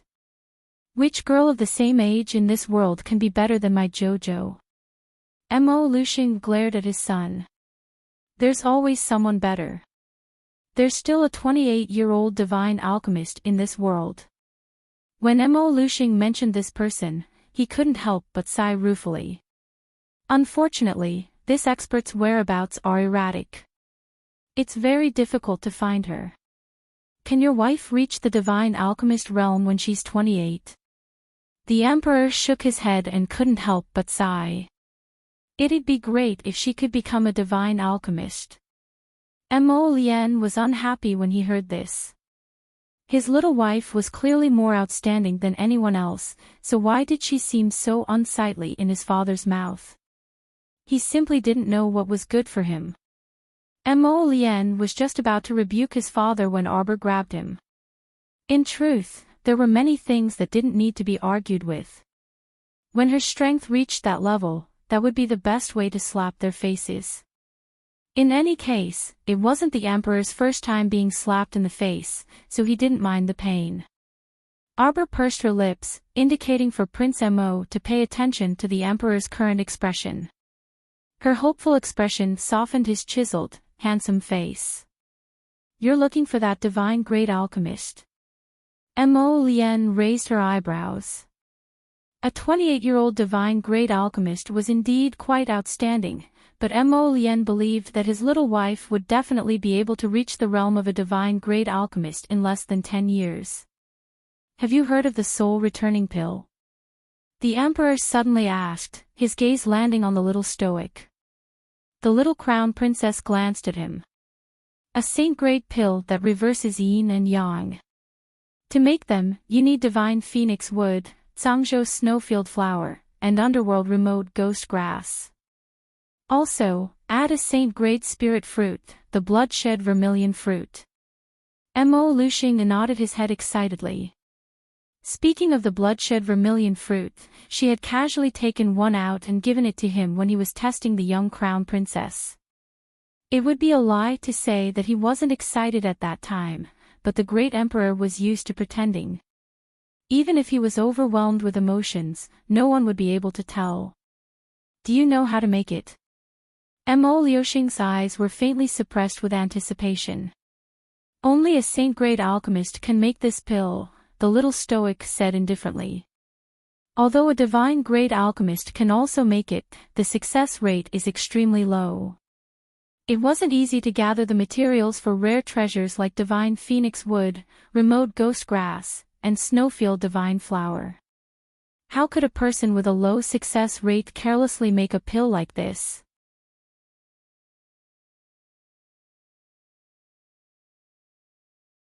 Chapter 32-38. Mo Liuxing's expression changed slightly, and after a long silence, he asked, "How low is the success rate of a god-grade pill refiner?" "About 10%. Arbor said indifferently. The moment she said that, Mo Liuxing's expression turned even uglier. He let out a long sigh, as if he had been hit so hard that he seemed to have lost his soul. Arbor glanced at him. "You can wait for that talented god-grade pill refiner to advance to a saint-grade pill refiner, and then give her the ingredients to refine. In this way, even if there is a possibility of failure, the success rate can be more than 60%. Mo Liuxing glanced at her, moved his lips, and finally sighed faintly. Mo Lian held her little hand. "In the past 1,000 years, there hasn't been a saint-grade pill refiner in the divine continent." "Wait? Wait until when?" "This god-grade pill refiner might not be able to advance to a saint-grade pill refiner in her lifetime." Arbor raised her delicate brows, and glanced at the emperor who had a hint of melancholy in his eyes. "Then wait for me," she suddenly said. "When I grow up, I'll help Lian's mother refine the soul-returning pill. 5 years is enough." Mo Liuxing looked at her as if he was looking at a weirdo for a long time, then silently got up, turned his head, and shouted at Hu Dequan, who was standing at the side like a statue, "What are you standing there for? Take the sacred rice and return to the palace." Prince Mo twitched his mouth, and hurriedly said, "The entry and exit token for the herb garden." A bolt of lightning flashed before his eyes, and Mo Lian reached out to grab that herb garden token, and stuffed it into his little wife's hands. Arbor glanced at the emperor's back as he left in a huff, blinked, and asked, "What's wrong with him?" "Just now, he left halfway." Lord Jojo tilted her head in thought, and asked her husband with a serious face, "Does your father not believe me? She said that she could become a saint-grade pill refiner in 5 years, and it wasn't a joke. She was someone who had 12 times the flow of time, and saying 5 years was to take care of the emperor's mood, and purposely said long. She didn't expect that when she said 5 years, he didn't believe her. What an inexplicable person. Mo Lian looked at his wife's conflicted expression and almost laughed out loud. He nodded and said, "It's okay. We'll use the truth to slap him in the face in 2 years." Jojo thought about it and nodded. Then, he walked to his side and reached out to touch his face. "Don't be sad. I will cure your mother." Mo Lian's eyes flickered and seemed to overflow with tenderness. She reached out to hold the little fellow's waist and kissed her gently on the cheek. "I know. When your old man is happy, bring me over to have a look," Lady Qiao Qiao said expressionlessly. "All right. Don't worry, a small soul-returning pill won't be a problem for your master Jojo," the little fellow said with a serious look on his serious face. Mo Lian picked her up and said with a smile, I know. I know everything." There were many things that didn't need to be said. Everything was in tacit agreement. Jojo rubbed her little head against his face. "Come back early tomorrow afternoon. I want to eat sweet osmanthus and lotus root. You can make it." Lien smiled and nodded. Wife, if there's anything else you want to eat, just tell your husband. Your Highness, Your Highness. Hurried footsteps came from outside. You're tuning into the LoveLore Library YouTube channel. We're so grateful for your support, and don't forget to subscribe to join us on this incredible journey through captivating stories. Your generosity through donations truly makes a world of difference, as it's the primary source of revenue that allows me to expand and enhance this channel for you. Thank you from the bottom of my heart for being a part of this adventure.